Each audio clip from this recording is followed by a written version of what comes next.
Chapter 178. When Wu Tong walked out of Wujing University and climbed into her wrangler, Wu Xian, who had been sitting in the passenger seat, suddenly turned his head and said, "That young man of yours should have recognized me. This young man is quite concerned about politics." Wu Tong rolled her eyes. "He usually runs the internet to earn money. It's the same as a taxi driver. Of course he knows a lot about current politics. Otherwise, who knows when he'll give you all a slap on the head and say that he's breaking the law again. Seize his car." Wu Xian stared at her. "I helped you so much today and this is how you thank me? This father and daughter pair are really alike. Even the way they ask for favors is the same. I was wrong. Thank you," Wu Tong said as she started the car. "My great dad, you have been here for almost the whole morning. I was afraid that you would have a lot of work to do. I'm just a basic police officer. I'm not as free as you, so I won't accompany you. When we get back to the station you can go back to the city by yourself. I have to go on patrol. I came here to look for you, but you used patrolling as an excuse to hide far away. That Qin Guang called and you asked me to support him. Now that it's done you want to chase me away? Isn't it too heartless to burn the bridge after crossing the river?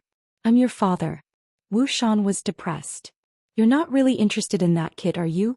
He is just a student. You are Wu Xian's daughter. So many people are watching you. You can't." Wu Tong suddenly stopped the car by the roadside. "Get out. What nonsense are you talking about? He's my godbrother. I treat him like my own brother. So what if I am Wu Xian's daughter? I am Yuan Fei's daughter. And Wu Long's sister. Don't try to put on an official show in front of me. I won't fall for it. I don't care how many people are watching me. That's your business. It's not my business." Hearing Wu Tong's words, Wu Xian's face turned slightly red. "Wu Tong, don't be like this. I just want to have lunch with you to celebrate the robber you caught a few days ago. Get out of the car. I became a police officer by choice. It has nothing to do with you.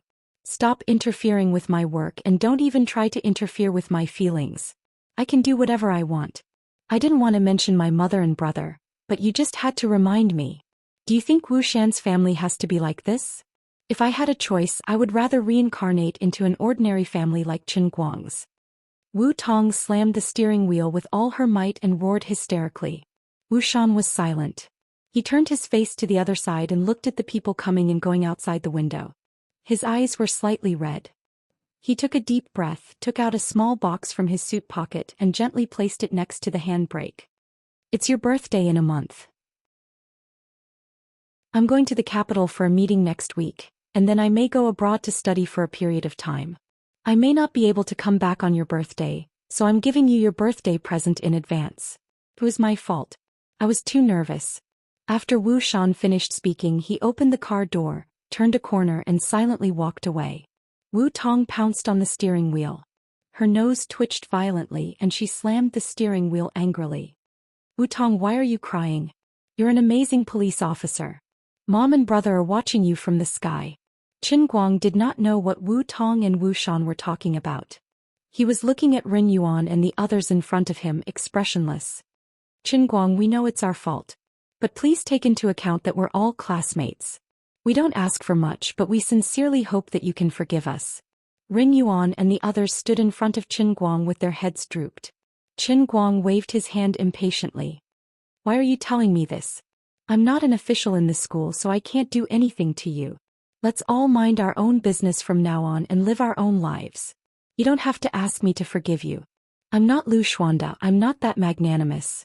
I don't care what reason you have, you framed me anyway. You want me to repay evil with good? I'm sorry, but I can't do that. You guys can save it." After saying that, Qin Guang turned around and left. He was sick of these people. "I've never been magnanimous. I'm already benevolent enough not to catch you guys and beat you up. Do you want me to forget our differences by drinking wine? I don't like that anymore. Who knows if two-faced people like you will stab me in the back in the future. Instead of being betrayed by your so-called friends, I might as well not be friends in the first place." Although Qin Guang was always laughing and joking around, he had a good eye for making friends. After being tormented for the entire morning, Qin Guang's illness acted up again, so he decided to skip classes in the afternoon. At noon he waited for a new phone and after going through a lot of trouble he changed it. After rejecting the so-called celebration from his classmates, Qin Guang happily drove to the city hospital. When he arrived, his mother had just finished her dialysis. Her face was slightly pale as she rested on the hospital bed. His father held up the tablet with both hands and played the Langya list for his mother. Hugo is really handsome. He was already handsome when he acted in The Legend of the Sword and Fairy a few years ago. So many years have passed, but he still looks so handsome. I don't know how these celebrities take care of their skin, his mother said weakly, but she seemed to be in a good mood. Qin Guang nodded. The Legend of the Sword and Fairy, that was also his childhood. Qin Guoli rolled his eyes. Hu Gu is handsome, but in my opinion our little Guang is more handsome. At least his spirit is much better than the sickly Hu Gu. What do you know? He's acting. Jiangzhua Meilang is a patient, okay? It's because he's good at acting. His mother argued for the little fresh meat. Qin Guang stumbled when he heard Qin Guoli's words. Although I've always been confident, Dad, aren't you afraid that tens of millions of fans will hear about it and burn me to death? Mom, how are you feeling today? Qin Guang chuckled as he walked over. Feng Rong shifted her gaze away from the tablet and smiled. I'm all right. The doctor said that my condition is getting better. Oh yeah, why are you here? Don't you have classes in the afternoon? This ICU is pretty good. The nurses are in charge of individual tasks. Your dad can handle it alone. Don't come over if you have nothing to do. It'll affect your studies. Qin Guoli also nodded. That's right. Don't disturb me in your mother's world. Qin Guang rolled his eyes and flipped his head. We're both old man. My wife and son already have access to the internet. What do you mean by alone time? As for the classes in the afternoon, they're not important. I'll skip them. 15 minutes later, Qin Guoli placed his hands on his thighs and glared at Qin Guang, who was 10 meters away from him. Stop right there. Stop right there. What's with your tone? Do you think skipping classes is like eating or drinking? You're lucky that your mom isn't feeling well. Otherwise, I'll beat you to death with your mom. Qin Guang also placed a hand on the statue and pretended to look tired. All right, I can't wait for my mother to recover so that she can form a team with you. You won't be able to catch me alone. Save your energy. Tang Ying, who was taking a short break, was leaning on the windowsill of the doctor's office. She watched the father and son chase each other for 10 minutes. She was laughing so hard that she almost lost her breath. This father and son pair was really interesting. Chapter 179. Although Qin Guoli and Feng Rong looked like they wanted to grab Qin Guang and beat him up, Qin Guang still stayed in the ward for more than 2 hours. During that time, he took the opportunity to emphasize to his father that the house in his hometown should not be sold. Then Qin Guang transferred the 100,000 yuan he earned yesterday to Qin Guoli on the spot. This shocked the middle-aged businessman who had been doing business for most of his life. What the hell did you do? Why does it look like you picked up the money from the ground? No. You have to give me an explanation. Qin Guoli widened his eyes and stared at Qin Guang blankly. He wanted to cut him open to see his heart. Qin Guang shrank back and put some distance between them. He thought to himself, I can't tell my dad that I taught people to race. Otherwise, I won't be able to escape today's men's singles beating. But how am I going to explain this? It's time for me to use my divine skill of deception. There's one thing that I've always found hard to say. But now I have to admit it to you, Dad. Qin Guang hesitated a little and pretended to make up his mind. Looking at his pained expression, Qin Guoli's heart tightened. Say it. As long as it's not against the law, as long as it's not life-threatening, I can understand. You didn't guess wrong that day. I really am a sugar daddy. What? Qin Guoli looked at his son in shock. You're not joking? Qin Guang painfully turned his face to the side. It's true. How old is she? In her 30s? In her 40s? Is there any possibility of you getting married? Qin Guoli was actually concerned about this. Qin Guang shook his head but didn't say anything. No possibility of getting married? Not in her 30s or 40s. Oh my God. Could it be that she's already in her 50s or 60s? What a tragedy. Qin Guoli beat his chest and stamped his feet. Damn. Dad, didn't you just say that I was more handsome than Hugo? Is that all you have in me? Old Qin, am heartbroken. How could you face your grandparents? How could I face the ancestors of the Qin family? I was useless. I actually let my son become a prostitute to earn money. The other party's age was almost the same as my mother's. I, Qin Guoli, don't want to live anymore. As Qin Guoli spoke, he turned his head and wanted to hit the wall with his head. After a while, you will not associate it with the Queen of England. Dad, your divergence ability is at least 3 times stronger than mine. No, it's not like that. Listen to my explanation. Marriage was indeed out of the question. After all, the other party was too famous. However, the other party was not an old granny in her 50s or 60s. He's the same age as me. Qin Guang quickly explained, pulling Qin Guoli back from his train of thought. Qin Guoli jumped back again. What? Don't tell me it's the female celebrity you said you saved last time? Left and right hand. The national idol that even I, your dad, am tempted to look at? A pair of sisters? To be honest, if the person standing in front of him was not his dad, Qin Guang would have kicked him out. After thinking for a long time, he decided to let Jiang Yage take the blame. Your son is not that capable. It's just Jiang Yage alone. I don't believe you. Who is she? How can she be interested in a nobody like you? After a while, Big Beard Deng's new movie will be released. You can go to the cinema to watch it. Your son's scenes are probably in the middle. There's a big scene in the middle of the movie. The deputy general with the silver spear. Although he doesn't have any lines, his face is exposed. This is the opportunity that Jiang Yage helped me fight for. What I told you last time is also true. This 100,000. She paid you for the night. Qin Guoli interrupted. Dad, I give you full marks for your ability to make sentences. After a long explanation, Qin Guang told his dad that Jiang Yage was going to give him a Patek Philippe. After saying so much to him, Qin Guang was afraid that he would not believe it and secretly sell the house in his hometown. By then it would be too late for regrets. The father and son went downstairs side by side. Qin Guoli's face was full of emotion. He patted Qin Guang's shoulder. Sai, that kind of superstar is probably just playing with you. There's no hope of getting married. The entertainment industry, Sai.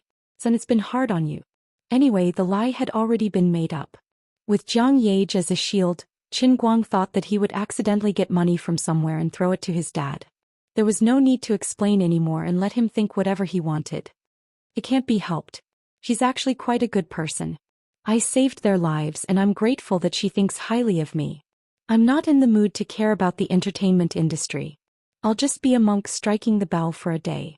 In short, you must remember that this matter is only known by the heavens, the earth, you and me. There can't be a third person who knows about it. It will have a very bad impact. Qin Guoli nodded vigorously. Yes. Striking the bell for a day.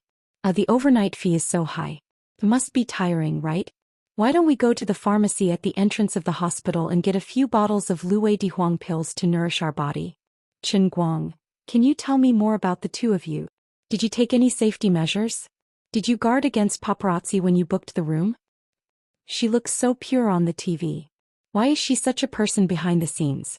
There's no telling what's in her heart. Is Jean Shuiwei interested in you? I feel that if you have the chance you can earn double. Even the Luwei Dihuang pills might not be enough. Dad, let's cut off our father-son relationship. The father and son went downstairs with a wretched look on their faces. Qin Guoli went back to his ward, while Qin Guang planned to go to Professor Lu's office to ask about the transplant surgery preparations. However, Professor Lu wasn't there, so he went to find Tang Ying. By this time, Qin Guang had gradually accepted Tang Ying as his mother's deputy chief physician. Even though he didn't want to admit that he had a deep misunderstanding of her, Qin Guang could tell that Tang Ying seemed to have real skills. When he arrived at Tang Ying's office, there were people coming and going. She was busy. There was nothing urgent, so Qin Guang found a corner and stood there. When Tang Ying inadvertently glanced at him, he greeted her. He then quietly looked at this overly young female doctor. She looked a little haggard. To outsiders, being a doctor was a glamorous, high-paid and well-respected profession. But in fact only they themselves knew the pain they were going through. Working overtime was a piece of cake for them, and their regular working hours were much longer than that of ordinary people. This was especially so for chief physicians who were in charge of patients. They practically ate and lived in the hospital and they never had time to rest.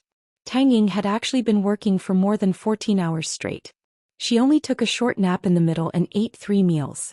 However, even though her face was haggard, the fighting spirit in her eyes was still burning. After Dr. Ma left, she finally successfully gained a foothold in this hospital. She was rushing forward with all her might, so how could she be willing to stop? Chapter 180. After she finished talking to the doctor, she slowly stood up and stretched. She shrugged her tired shoulders and walked over to Qin Guang. She seemed to be in a good mood. Yo, you're here again? Why aren't you looking for your beloved Professor Lu? Why are you here?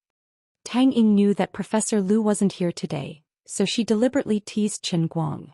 Qin Guang was speechless. Why is this woman so vengeful? Every time she says something like, "I'm your savior. Professor Lu isn't here. Who else would I look for if not you?" Qin Guang said in a muffled voice. Tang Ying let out a long chuckle and yawned. Wait for me for 2 minutes. I'm going to get off work. I'm going to change and go home to sleep. I saw you earlier. You've been here for a while, right? You're going out after asking me some questions, right? Are you going to the sports car? Qin Guang nodded. That's what I planned to do. After waiting for about 6 or 7 minutes, Tang Ying walked over in plain clothes. She wasn't like most women who liked to carry a satchel when they went out. Instead, she carried a huge backpack on her back that was stuffed to the brim. Knowing that he would have to rely on her in the future, Qin Guang took the initiative to reach out his hand. Your back looks like it's going to break. Give me the backpack. Qin Guang wasn't an ordinary patient's family member, so there was an extra layer to their relationship. Tang Ying didn't stand on ceremony with him. She threw the backpack into Qin Guang's hands. That's great. Take it. Why is it so heavy? Are there gold bricks in it? Even with Qin Guang's physique, he felt it was heavy. One could imagine how heavy it felt to be on top of Tang Ying.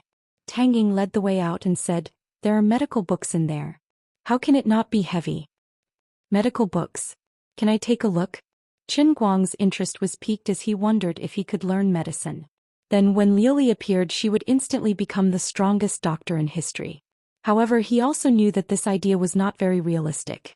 The amount of knowledge involved in medical skills was too large, and it required a comprehensive understanding of the subject.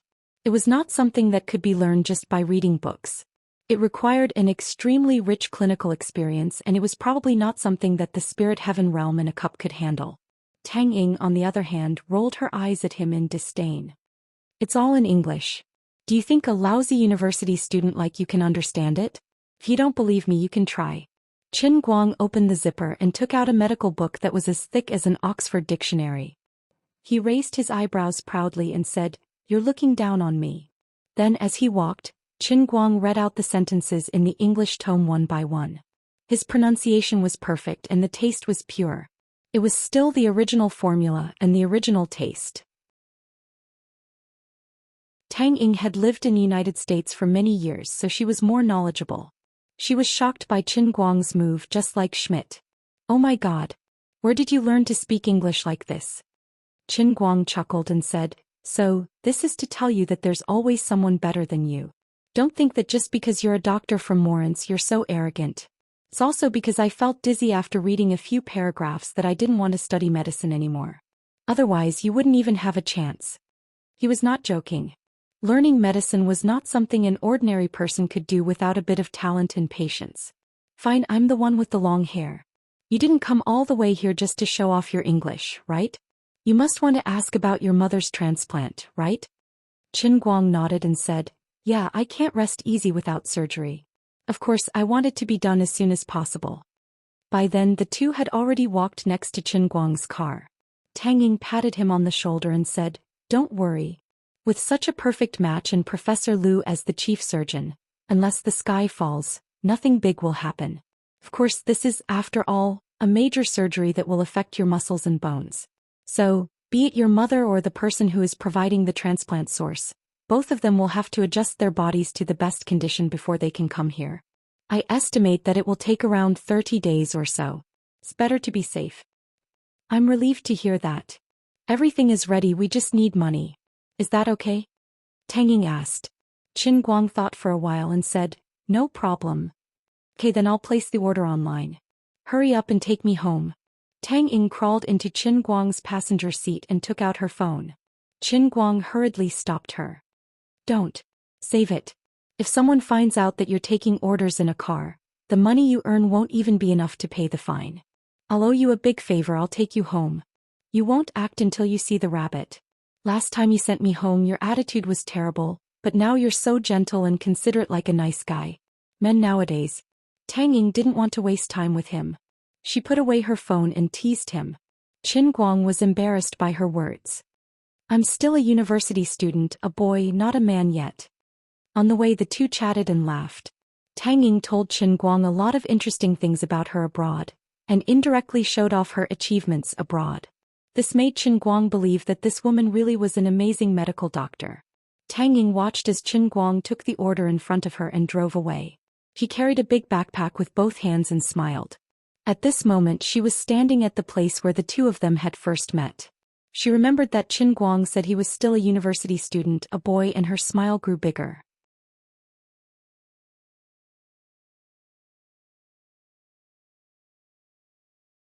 Chapter 181.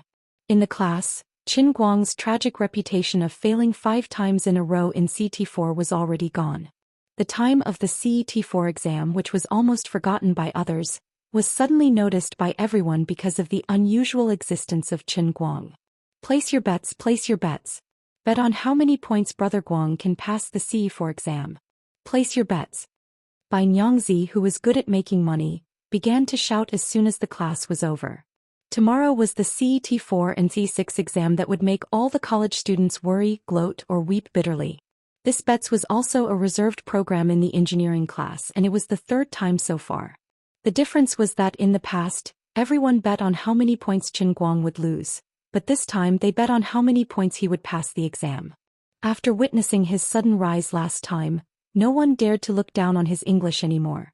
I bet 100 points. I bet 150 points. 200 points. Lying by the window, Qin Guang looked at those idiots acting cute while fiddling with the heavenly Saint Grail. In his heart he was thinking, big sister Lily, why don't you give me some news? It's already been 2 weeks and there's no news at all. I'm starting to panic. She said last time that this was a punishment world derived from the realm of life, and it would definitely be very different from a normal test world. Although he knew his life was not in danger for the time being, he still couldn't help feeling guilty and had an ominous premonition of impending disaster. You bunch of cowards. I bet more than 700 points. That's right, a full score of 710. I bet Brother Guang can pass the exam with more than 700 points. Lin Jingwei shouted, and even Qin Guang was surprised. Little Lin, you think too highly of me, don't you? Lin Jingwei chuckled. I believe in Brother Guang and I won't fail. Brother Guang never fails.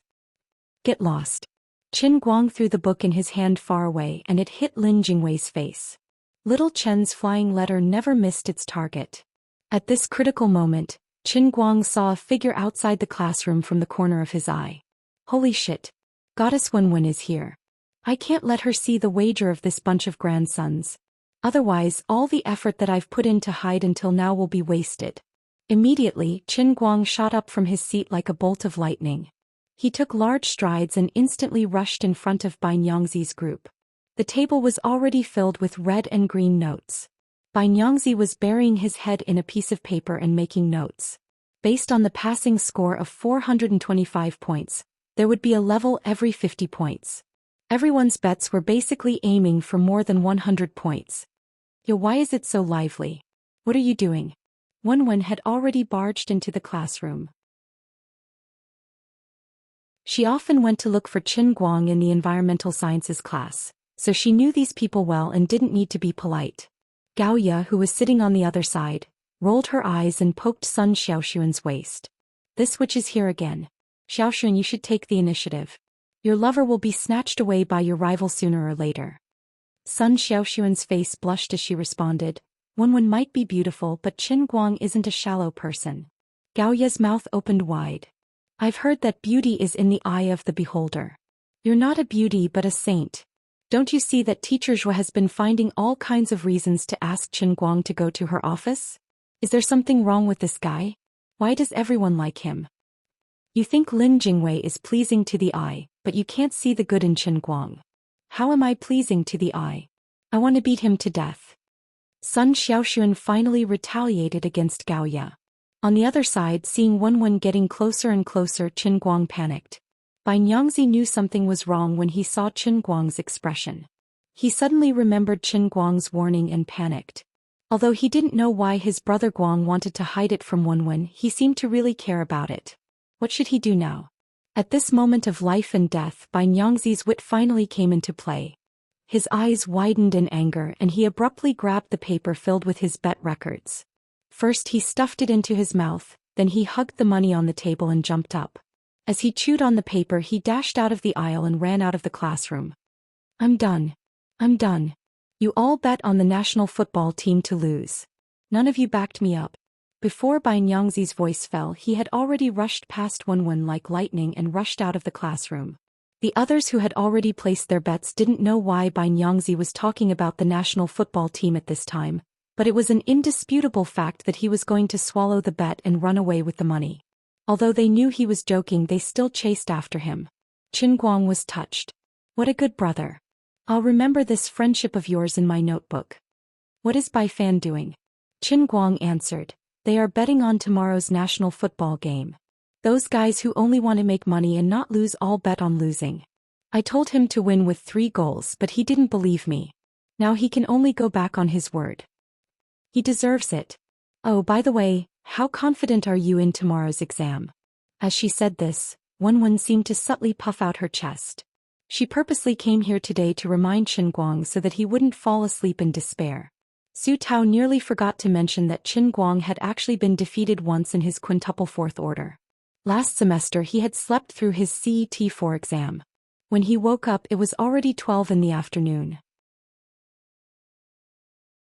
This incident was also a legend at the time, and it laid the final foundation for his CET4 Qin Hui title.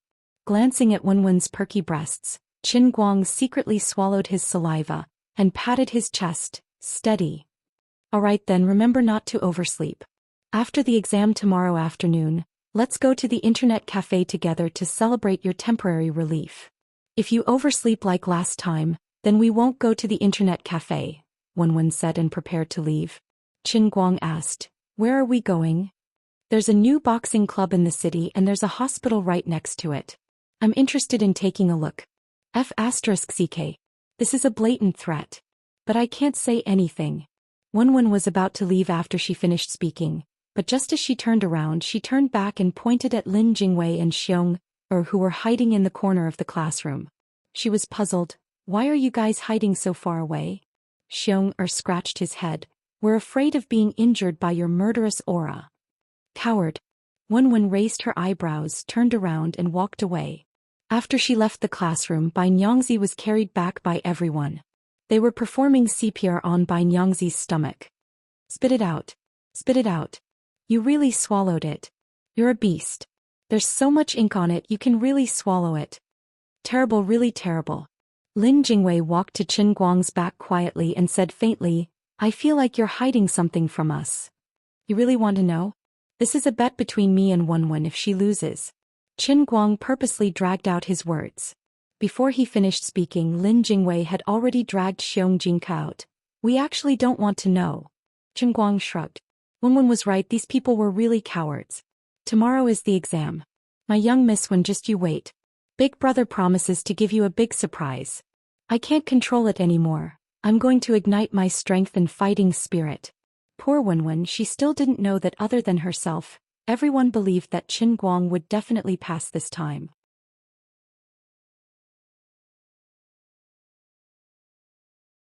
Chapter 182. Qin Guang had always thought that he had seen through the bottom line of his classmates, but he realized that he was wrong today. When he got up early in the morning, Lin Jingwei and the other 2 were already gone. He had no idea where they went. Qin Guang cleaned his face, took his student ID and went downstairs. On the way he was also puzzled. He had to take the CET4 test today, but the 3 of them had already passed the CET4 test, and none of them applied for the CET6 test. They should have no classes today, but they didn't sleep in. He didn't know where they went. Could it be that these 3 were up to something behind his back? He ate 3 steamed buns in the second cafeteria and drank a bowl of porridge. When he walked out of the cafeteria, he finally knew what the 3 of them were doing. The whole environmental engineering class was gathered outside. He didn't know where they found their red clothes. Looking around, he saw a red ocean. A small fish pond. In short, they were waiting for Qin Guang to give him a big surprise. What are you doing? Why are you all dressed so red? Are you going to get married? Qin Guang laughed as he walked down the short stairs in front of the cafeteria. Lin Jingwei and Bai Nyangzi, who were standing in front of the crowd, looked at each other, then suddenly took out a rolled-up banner and threw it away. Madam White immediately took over the other end of the banner. The two of them quickly pulled it to both sides, and the banner was pulled open like a painting of mountains and rivers. When it was completely unfolded, there were 8 big words written on the banner. Qin Guang, the King of English. Damn. You guys are so bored. Are you afraid I'm not famous enough? Students passing by on the pedestrian street outside of the cafeteria couldn't help but look at them. Qin Guang saw that the situation was not good, so he planned to run away. At this moment, Sun Xiaoxuan, who was wearing a pink floral dress, had a blushing face and was holding an electric loudspeaker in his hand. He took a step forward, took a deep breath and put the loudspeaker in front of his mouth. After holding it for a long time, he turned it off and said in a low voice, I'm sorry. I really can't shout. When he saw the electric horn in Sun Xiaoxuan's hand, Qin Guang was scared. He decisively turned around and walked towards the teaching building with his face covered. When he passed by Sun Xiaoxuan, he heard what she said and let out a sigh of relief. There were so many people watching. If he really shouted her name out, would he still be able to face others in the future? At this moment, Gaoye snatched the electric horn from Sun Xiaoxuan's hand and stuffed it into Lin Jingwei's hands. We spent so much effort to cheer, how can we give up halfway? At this moment, Lin Jingwei started to panic. Holding onto the loudspeaker, he looked at Qin Guang's silhouette and hesitated. Are we really going to shout? Gaoye nodded. Shout if you're a man. Qin Guang was about 20 to 30 meters away when he heard Lin Jingwei's hoarse roar. Qin Guang. Go. Pass. Level 4. *CK. Can't we still be friends? Who is this Qin Guang? He's just taking the level 4 exam and he's making such a scene? I don't know. Maybe he's some rich kid. He's the guy who was trending on the school's internet a few days ago. I remember him. He's a rich kid. He smashed someone's A4L with his gang and he slapped money on the person's face. The person lost money on the spot. Faster thief. He's so cool. Where is he? Where is he? I have to grab this opportunity to ride his coattails. Save it. It's hard to get along with those rich kids. He might even give you a few tight slaps if he doesn't like you. Qin Guang buried his head even deeper as he listened to the strange discussions around him. He had reason to believe that the people in class were not cheering him on. They were purely trying to set him up. If it wasn't for the fact that he had become the real king of English, he would have performed badly before the exam. You guys are a bunch of scammers. He went straight to the building where the exam venue was located. He met another person outside. It was a bit cooler today. Wenwen was wearing a long, thin white windbreaker. She was standing next to the first teaching building. When the breeze blew, her long hair danced in the wind. She then rolled up a corner of the windbreaker, revealing the lower half of her slender legs. The warm morning sun shone down on her face. The fine hair on her face was wrapped in the faint light, adding a different kind of dazzling radiance to her already beautiful face. Qin Guang, who was standing nearby, was dumbfounded. The other boys passing by were even worse. Some of them had already accidentally tripped and fell. Even after enduring 3 years of training, Qin Guanghan still couldn't guard against it all day and night. What's wrong? Are you dumbfounded? Wenwen took a step forward and stood right in front of Qin Guang. Qin Guang turned his face to the side with great difficulty. It's a bit hard, but I can still take it. Wenwen covered her mouth and laughed. Then you better remember. Do your best and do your best. Of course, I haven't forgotten our bet from a month ago. I'm afraid that you might think that I've forgotten. You're a shy person and never bring it up in front of me. So I'm here to remind you. Just because of what you said, I have to grit my teeth and do it even if I have to lose 10 years of my life. Qin Guang laughed. It's good that you know. I'm going back to the dormitory first. I'll wait for your good news. Wenwen really came here to wait for him. She left after saying a few words. Watching Wenwen's figure go away, Qin Guang clenched his fist. Since she had said so much, of course he had to pass it. 2.5 hours later, Qin Guang was like a general who had returned from the battlefield. He walked down the stairs of the teaching building with brisk and powerful steps. He couldn't help but be so happy and proud. Without any accidents, his level had reached a high enough level. These C4 questions were not difficult for him at all. Although he couldn't confirm the specific score, Qin Guang was 100% sure that he had passed the CE4 that had troubled him for 3 years. For others, this might be a trivial matter. But for Qin Guang, it was a milestone breakthrough. It was not only because of Wenwen's attractive bet, but also because this matter had been bothering him for too long. It had almost become a demon in his heart. Alright, Miss Wen's bet was great too. He really had to thank the Heavenly Holy Grail. If it wasn't for the help of the Heavenly Holy Grail, Qin Guang was sure that no matter how hard he worked this year, he wouldn't be able to create any miracles in a month. In short, it was time for her to fulfill her promise. I passed C4. Where should I go to fulfill my promise? It was impossible to do it in public. In the forest by Yuanming Lake? Although it was a sacred place for a tryst, it wouldn't be good if someone bumped into it, right? It would be such a loss if someone saw it and took advantage of it. Forget it, he couldn't do anything without risking it. Although it hurt, he couldn't save this little bit of money. He would book a room in a hotel outside the school. Which hotel should he book? With the status of Wen University's campus belle, a nameless hotel was shameful. Of course, it had to be the only hotel with stars. Qin Guang took out his phone and decided to book a room first.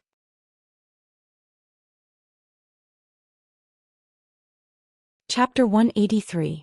As for why he didn't consider buying the rubber umbrella, firstly, the hotel definitely had it, and secondly, Qin Guang didn't think it would be useful.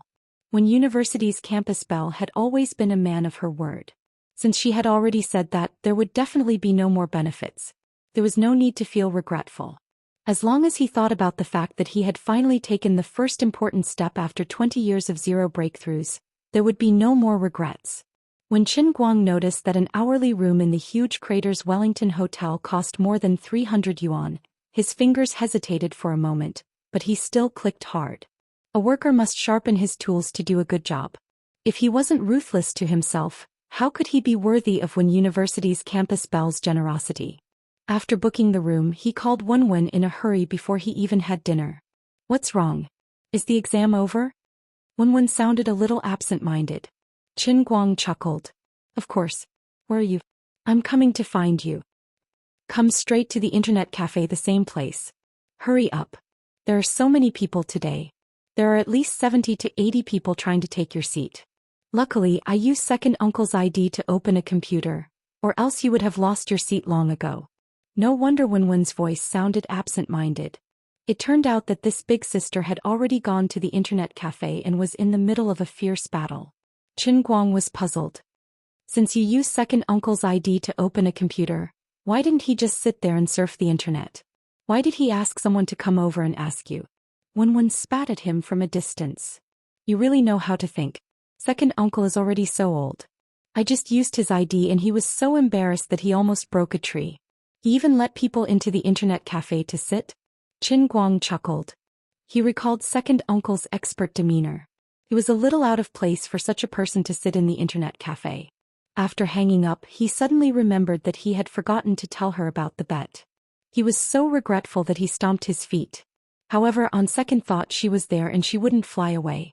With Wenwen's personality, he wasn't afraid that she would go back on her word. There was no need to tell her over the phone. It would be better to tell her face to face at the internet cafe. The hourly room would only start at 2 p.m. and end at 5 p.m. There was no hurry. It didn't take long for him to find Wenwen. It couldn't be helped.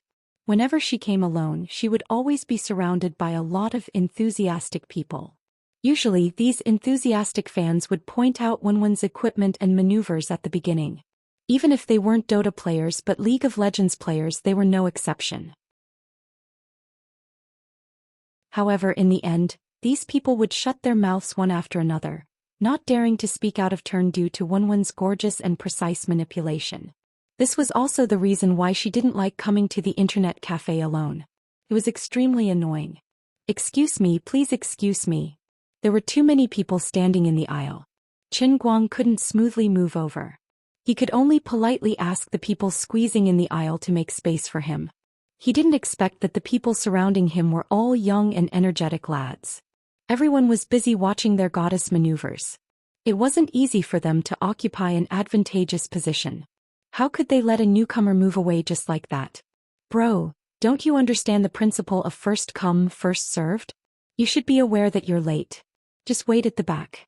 There'll be space for you when the people in front leave. A lad with long palm-length hair turned around and glanced at Qin Guang with disdain. Qin Guang was overjoyed.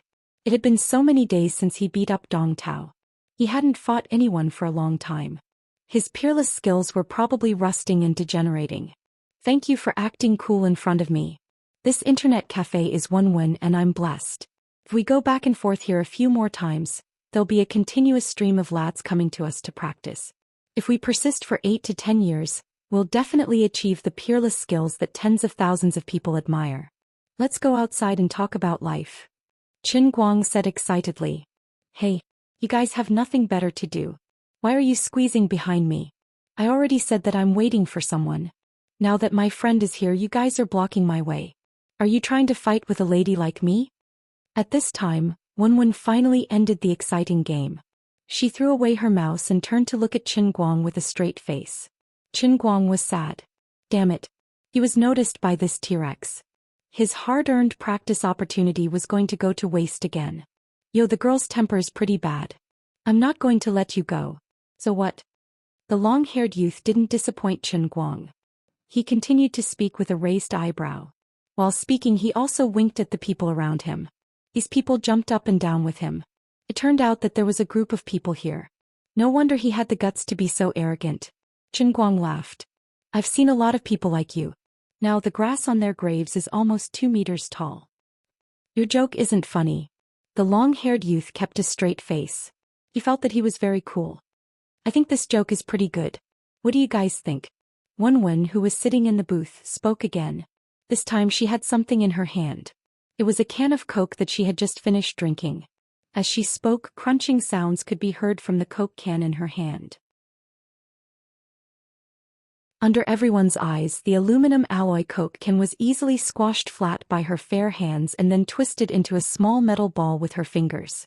Translator. Henyi Translations Editor. Henyi Translations. The sound of people sucking in a breath of cold air came one after another. The group of young men behind Wenwen were all dumbfounded. When they looked at Qin Guang again, the expression in their eyes immediately changed. They said, "How can you be so arrogant and cool? They thought you had some amazing ability."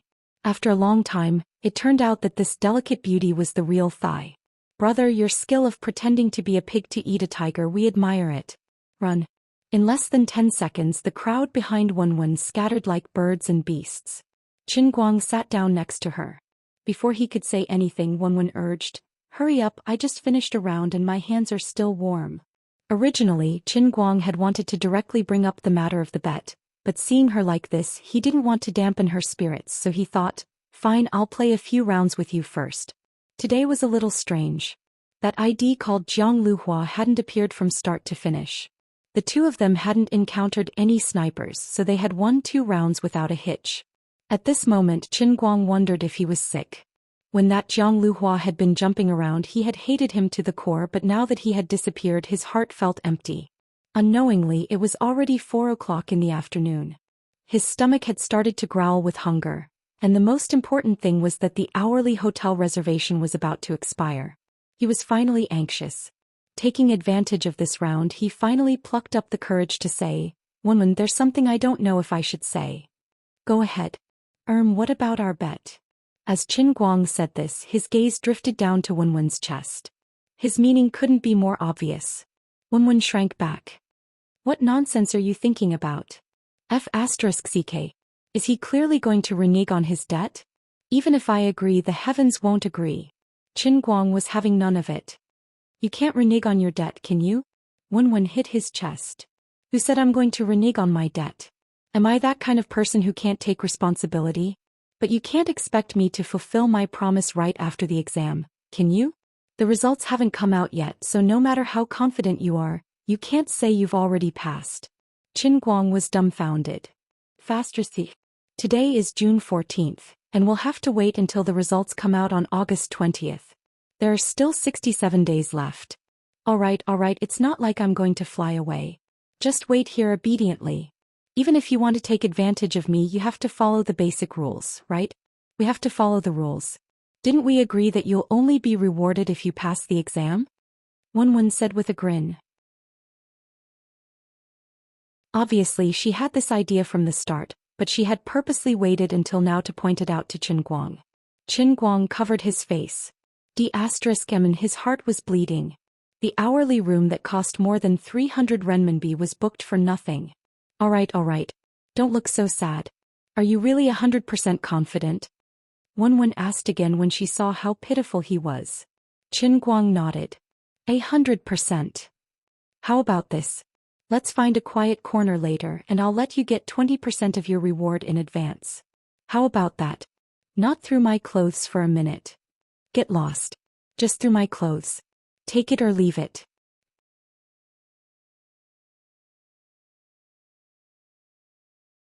Chapter 184.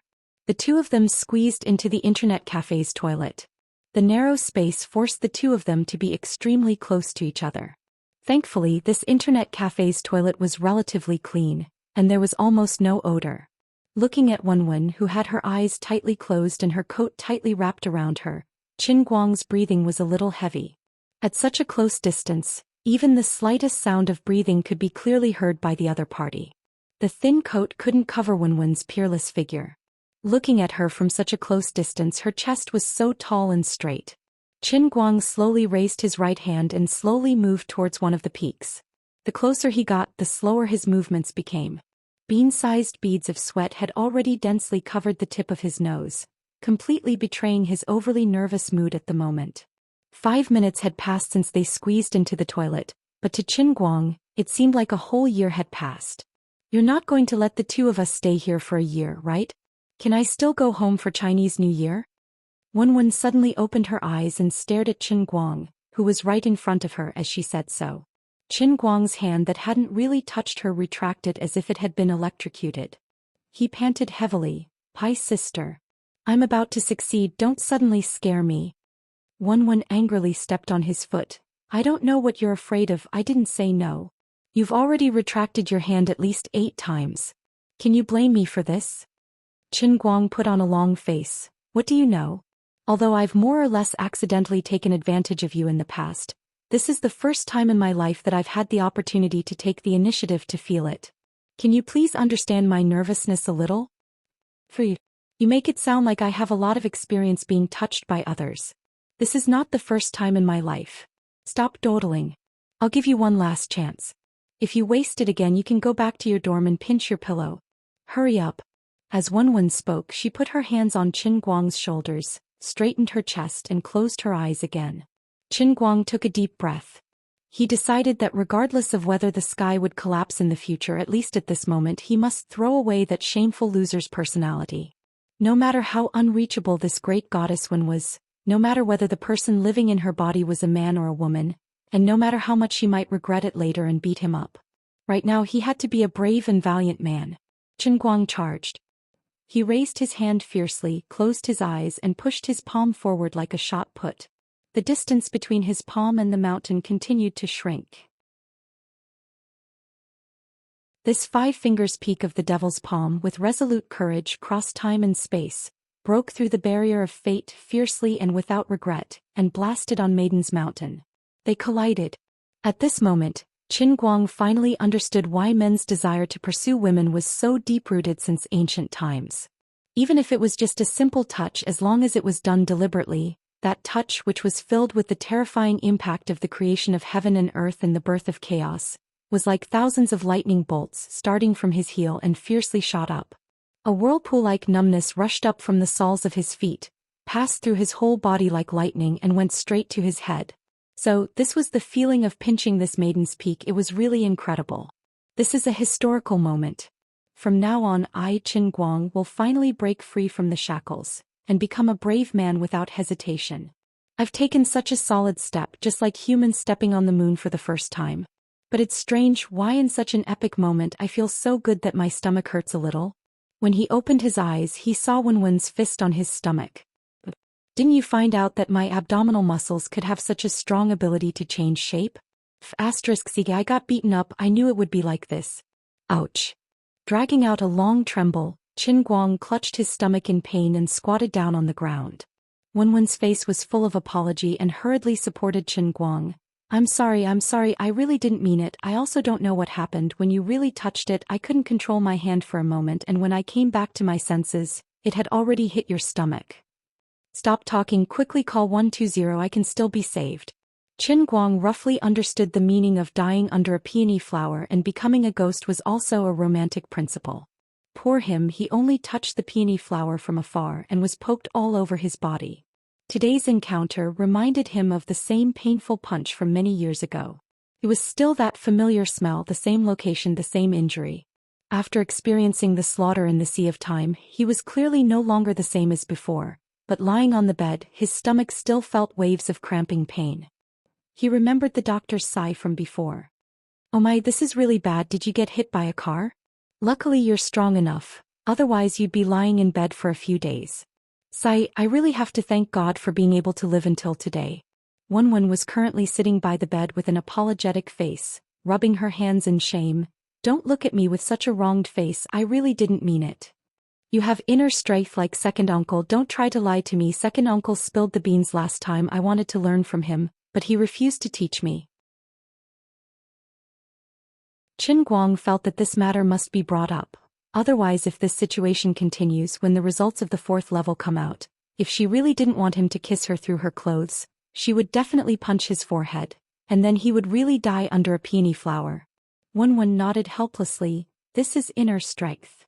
Qin Guang immediately continued, Pastor, I want to learn. For the sake of brothers. Just teach me a little. Otherwise I'll be beaten to death by you sooner or later. Wenwen sighed. I'm willing to teach you, but my family matters can't be explained with just a few words. But my family's matters can't be explained in just a few words. If you want to learn. How? What's the condition? Wenwen's face was filled with helplessness. Then you have to marry me. Is this a hard and fast rule? Qin Guang asked. Wenwen nodded. Yes. I can't go against it. Qin Guang spread his hands. I have no problem with it. Risk and benefit always coexist. Get lost. I have a problem with it. Wenwen rejected him decisively. Hearing those words, Qin Guang refused to accept it and continued, Look, the two of us are destined to be single forever. Instead of mocking each other for being single forever, why don't we just clap our hands together and form a pair? I think this is a good idea. Wenwen glanced at him disdainfully. Good my ass. I went to see a psychiatrist some time ago. Damn. What did the psychiatrist say? The psychiatrist said that I will definitely have a tendency of domestic violence in the future. After all, this lady is a little too manly sometimes. The weather is really good today, let's go for a walk. Didn't you say you want to marry me just now? Ha ha. The so-called marrying Wenwen was just a joke between the two of them. Both of them were used to each other's mischief, but if they really wanted to turn each other into lovers, it would be exceptionally strange. Especially Qin Guang. Although he never took the initiative to inquire about Wenwen's family background, he knew that the gap between them was really too big. But he was not anxious because he had the heavenly Holy Grail. However, it was not a joke, that punch today was worth it, the feeling of that moment could be remembered for half a year. Anyway, he did not plan to wash his hands this month.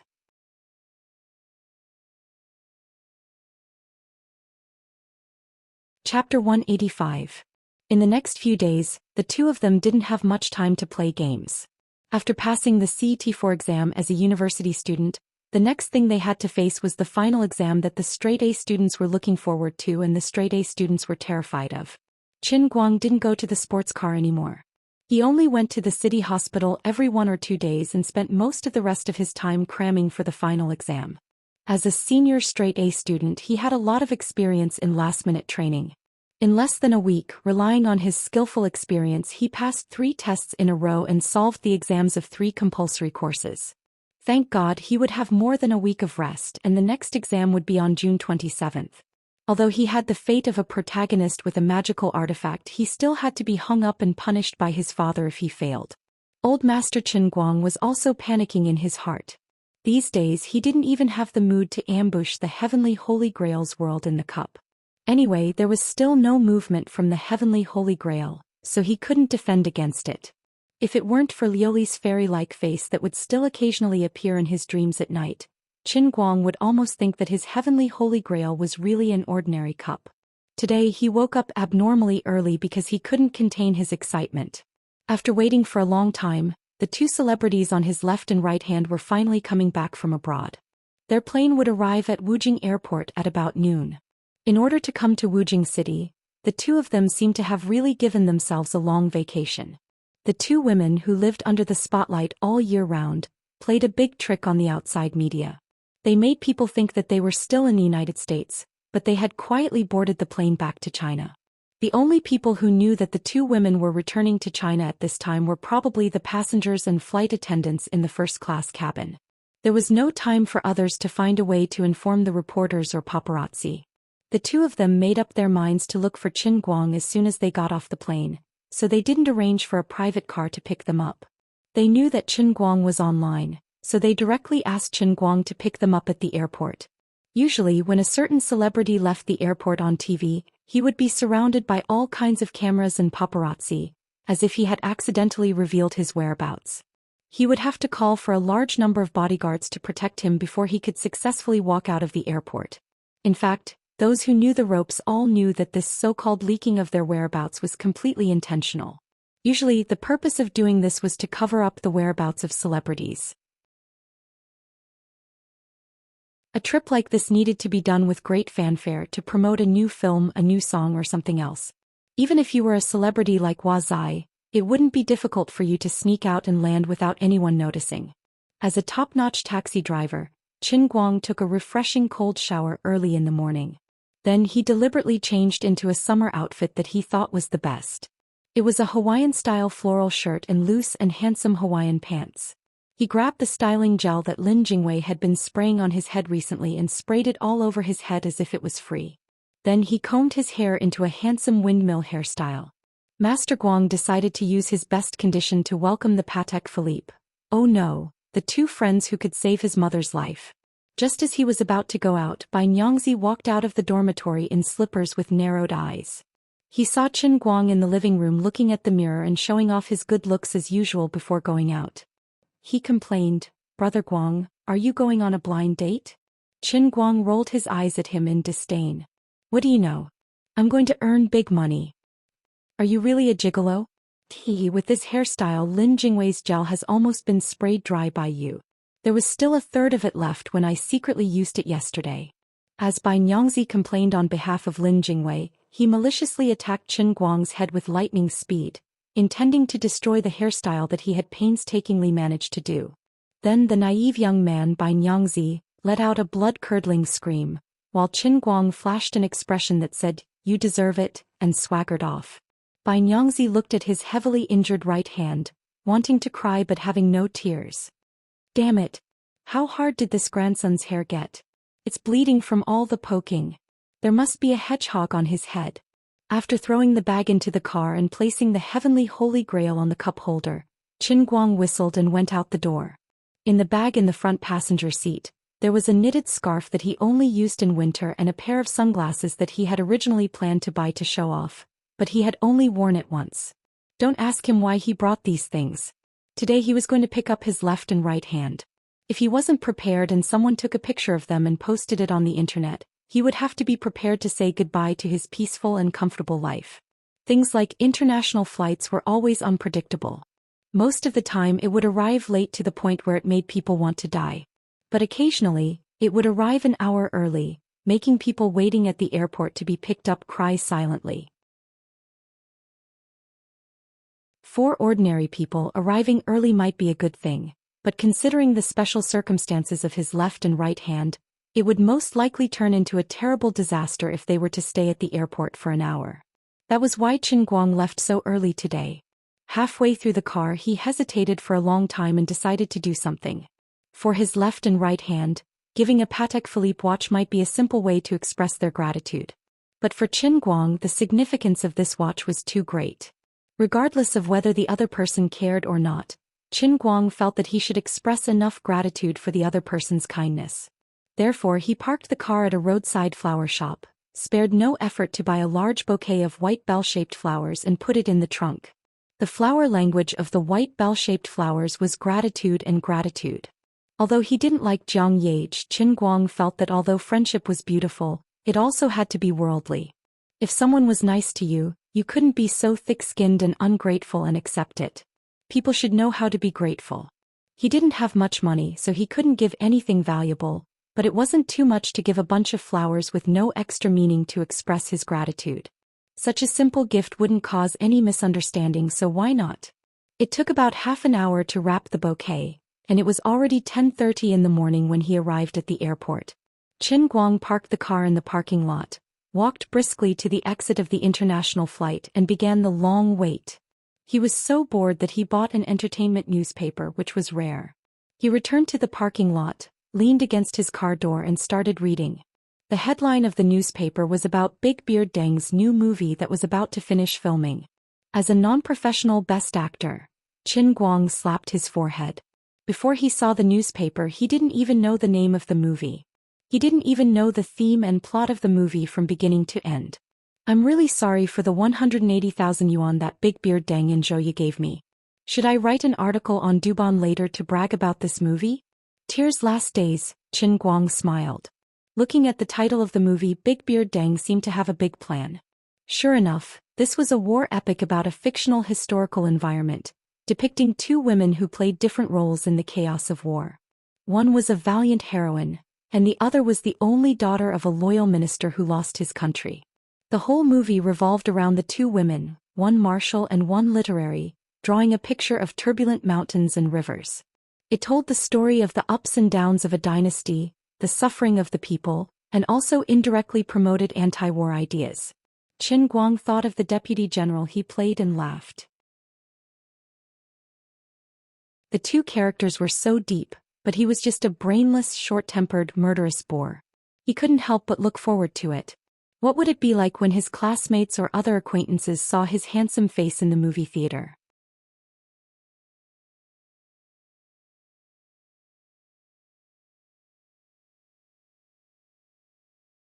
Initially, he intended to turn a blind eye to Qin Guang and leave. But in the blink of an eye, he felt that Qin Guang was just a little more skilled in fighting, and it would be too shameful for him to run away upon encountering Qin Guang. It was as if he was really afraid of Qin Guang. In addition, he ran into Qin Guang and Wenwen in the library later. At that time, he was so jealous that he almost burned. Took him a lot of effort to control his emotions. There were so many seats in the parking lot today. It was a coincidence that he came here at that time. Even God wanted him to embarrass him. You can't hit me just because I teased you, right? Teske, look at your broken car. What the hell is this? Yo Qin Guang, what a coincidence. Your car is not bad. He held the car key in his hand and walked in the direction of Qin Guang. F***ck, relying on your father's ability to buy you a broken Bentley, isn't it? Although this brother's car isn't worth much, it has followed me everywhere. We have a deep relationship, okay? You humiliated my life partner in front of me. This brother is very angry. The Bentley your father bought for you is also not bad. Qin Guang said in a low muffled voice. You, the dignified young Master Zheng, actually remember my name. Aren't you afraid of lowering your status? He slightly adjusted the collar of his white shirt, then lowered his head to fiddle with a few specks of dust on his leather shoes. He then glanced at Qin Guang. Of course I have to remember your name, but it has nothing to do with you. It's only because you are Wenwen's friend. If I were you, I wouldn't shamelessly pester Wenwen. Let me repeat what I told you in the beginning. There is an insurmountable barrier between you and Wenwen. Qin Guang rolled his eyes. He thought to himself, you are the one shamelessly pestering Wenwen, not me. I am the one being pestered by Wenwen. Well, you continue to provoke me. Just one more sentence and I can almost beat you up. Come, don't be a coward. Master Guang's threat was so straightforward. If he said he wanted to beat you up, he didn't want to talk to you at all. Qin Guang's gloomy tone reminded He of the day when he was first slapped by Qin Guang, then grabbed by his collar and directly threatened his life. He couldn't help but feel a little creeped out. He's mouth twitched. He really didn't expect to run into Qin Guang here. Today he came alone without a bodyguard by his side. Now he really didn't feel the slightest sense of security. Of course, based on what happened to Kim Jong-pan that day, an ordinary bodyguard might not be enough. However, he was unwilling to let him leave with his tail between his legs. He could only force a smile. We are all classmates in the same school. Your attitude is too bad. I was just joking with you. Don't mind me. I'm sorry, I don't quite understand such a high-end joke. We are not the same kind of people. Don't make such jokes that will easily cause me to misunderstand. It's better for the two of us to maintain a distance. This is good for everyone. Don't you think so? Qin Guang moved in front of Zheng He and looked at him indifferently. Qin Guang wasn't joking with Zheng He. He had experienced the instantaneous ocean and was no longer the same as before. Otherwise, he might have really been crippled by Kim Jong-pan back then. The reason why Qin Guang's attitude towards Zheng He was so vile and domineering was because he knew that as long as this person still had thoughts about Wenwen, there was no way he could feign civility with him. Rather than that, he might as well give him a sufficient sense of threat so that he wouldn't dare to act rashly. Qin Guang didn't know that if it wasn't for Wenwen's pressure, Zheng He wouldn't be so calm after being threatened by him. He really thought that it was his murderous aura that scared Zheng He. After saying that, Qin Guang didn't want to bother with him anymore. He folded the gossip newspaper in his hand and turned to walk towards the exit. Calculating the time, Jiang Yage and Jin Shiyue's plane was about to land. He didn't expect that Zheng He and the others would also come out from the international flight exit. The two of them finally met here. However, with the previous lesson, Zheng He didn't run to Qin Guang's side to invite a snub. Instead, he stood at the other side with a calm face. No one knew what he was thinking.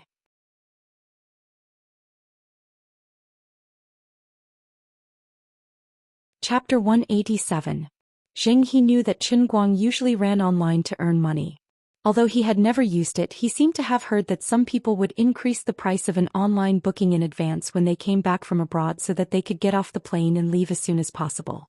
Therefore, Zheng He speculated that Qin Guang had accepted the booking and came over to earn extra money. Thinking about the person he was going to pick up today, Zheng He rolled his eyes and had an idea. Qin Guang held the newspaper behind his back with one hand and held his phone with the other. He stretched his neck to look inside. The notice board had already shown that Jin Jiang and Jin Yu's plane had arrived. It was estimated that they would be coming out soon. On the other side, Zheng He was hiding in a corner and talking to someone on the phone. This grandson had actually contacted the person he was going to pick up first. Qin Guang was a little unhappy. The old man had lost in such a small matter. According to the text message sent by Jiang Yage during the transfer, Qin Guang knew that the two of them were wearing light blue jackets and large-framed sunglasses that covered most of their faces. Jiang Yage was wearing a pink sun hat, while Jin Shiyue was wearing a sky blue sun hat. With such distinctive characteristics, Qin Guang felt that he should be able to easily recognize the two of them. As for why he didn't hold up a sign? What a joke. With my domineering handsomeness, I don't need to hold up a sign. Even if I hid in a crowd, I would definitely be recognized at a glance. Just as he was staring with his eyes wide open, a graceful figure suddenly jumped out from in front of him and bumped into him. There was an assassin. Qin Guang reacted quickly and retreated. You want to assassinate me? Practice for another 10 years. Just as he was feeling proud, the figure in front of him shook her hand. Then a large glass of orange juice flew out of her hand like a hidden weapon and hit Qin Guang's clothes. The fresh and hot orange juice splashed and enchanted his Hawaiian suit with a layer of bright orange. This damned assassin had a long-range weapon and the old man fell for it. Qin Guang was infuriated. There were at least 100 people at the exit. Why don't you just scatter it all over my body? My Hawaiian suit is very expensive. I didn't hesitate to spend a lot of money to buy this when I was still a second-generation rich kid in the urban-rural fringe. It added up to more than 1,000. Sorry. I was too careless. I'm sorry.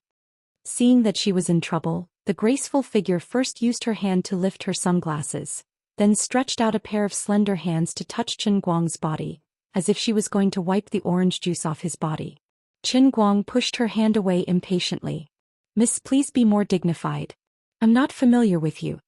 However, the woman did not let it go. As she spoke, she reached out to pull on Qin Guang's clothes. Her words were even more apologetic. I'm really sorry for dirtying your clothes, sir. Are you waiting for someone? Why don't you come with me to the city and I'll buy you a new suit? As the woman spoke, she moved her face closer and closer. Then, without changing her expression, she quickly took off her sunglasses, revealing an apologetic face, and quickly put them back on. Qin Guang's heart skipped a beat. Oh, what's going on today? I haven't even caught up with the big shots in my left and right hands, and I've already bumped into a fish that slipped through the net? The woman's movements were very fast, but Qin Guang still recognized her from a glance. She was actually a rising popular movie star. The TV series she starred in had just become popular all over the country. It would not be an exaggeration to say that she was the most popular person in the past 2 months. Qin Guang knew this person because of the entertainment newspaper just now. The headline of the newspaper was Big Beard Deng's The Tears of a Country Run Dry, and the headline of the subpage was This Woman's Scandals. The writing was quite deep and meaningful. Qin Guang purely read it as a YY novel. He didn't expect to actually bump into the main character here. This feeling was very fresh. It was a little strange. Didn't the gossip say that she had a bad temper and liked to act like a big shot? If that's the case, it's nothing more than wet my clothes. Is there a need to be so shameless and put on such an apologetic look in front of me? I always feel that something is wrong. To borrow a famous saying from Big Beard Deng on the set, your acting is a bit too much. In the distance, He put his hands behind his back with a smile on his face as if everything was under control. Looking at this scene, he sneered in his heart. Qin Guang, you definitely can't imagine this. This is a big gift I prepared for you. You just accept it. That's right, He was originally going to pick up this woman. After deciding to mess with Qin Guang, He changed his mind. There were stars that could be slept with at any time, but the opportunity to make Qin Guang leave Wenwen's side was quite rare. Let this woman use the identity of a dignified star to seduce a little loser like Qin Guang. It was almost in the bag. This woman was also worthy of being a popular movie star. The charm in her movements was natural, and the apologetic and pitiful look in her eyes after doing something wrong. He, who was secretly observing, could only give a thumbs up. Perfect acting. As long as Qin Guang fell into the trap and brought this woman back to the city, the two of them would have sex again and ask her to quietly leave some evidence. Even if she had to erase her own face, as long as he sent photos and videos of Qin Guang and another woman to Wenwen, he didn't believe that the great goddess Wen would forgive him, this cheating man. He's plan was very good. Qin Guang almost fell for it. If he hadn't read the newspaper and had suspicions, and if he hadn't been obsessed with Jiang Yage and Zhou Xian's Patek Philippe, he wouldn't have believed that the great goddess Wen would forgive him, this cheating man. At this time the two of them were entangled and almost hugging each other. Qin Guang was also kind. Although he was a little annoyed with her, in the end he still held back and didn't fly into a rage. He thought, you are a big shot after all. If I really make a fuss and let passers-by see the show, it won't be good for you. Moreover, this woman was indeed quite good. In addition, she wasn't wearing thick clothes. Her curvaceous body was rubbing against Qin Guang's body under the pretense of helping him wipe his clothes. Qin Guang had already retreated to the corner of the wall. There was no way out. His heart was very complicated. He was annoyed and happy at the same time. He almost couldn't help but shout for help. Damn it! I just saw the gossip about you. I know that you are a powerful social butterfly in the world, but your skills are a little too profound. You just randomly grab someone and use your skills. To be honest, I, the old man, can't control your plump body like this. Sir, I'm really sorry. If the person you are waiting for is not particularly important, why don't we go downtown now? I have already booked a room in the hotel. When we get there, I will personally help you change your clothes, okay?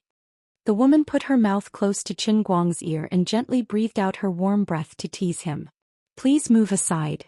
The person I am waiting for is very important, more important than you. At this critical moment, Qin Guang's reason finally won the upper hand. The social butterfly looked delicious, but Patek Philippe was still more tempting. Besides, although my car is broken and lousy, I have to drive the left and right hands of the national idol. Not good enough. What? The woman was shocked. She didn't expect that she couldn't even handle such a little boy after using all her skills. Her eyes subconsciously drifted to He's side. Seeing this, He knew that he was in trouble. Qin Guang was very sharp. He saw the key point in an instant. Just now he saw that He was talking to someone on the phone, but he didn't see the person he was waiting for. Moreover, when the woman came out, she was walking steadily. But when she came in front of him, she inexplicably tripped her right foot with her left foot. The large glass of orange juice flew out of her hand like a precision-guided missile. That shameful performance at the end was too dramatic. So you were sent by Zheng He to make fun of me from the very beginning. Poor Chen Guang, he still didn't know that Zheng He's teasing was really to give him a beautiful encounter. Otherwise he might be quite regretful.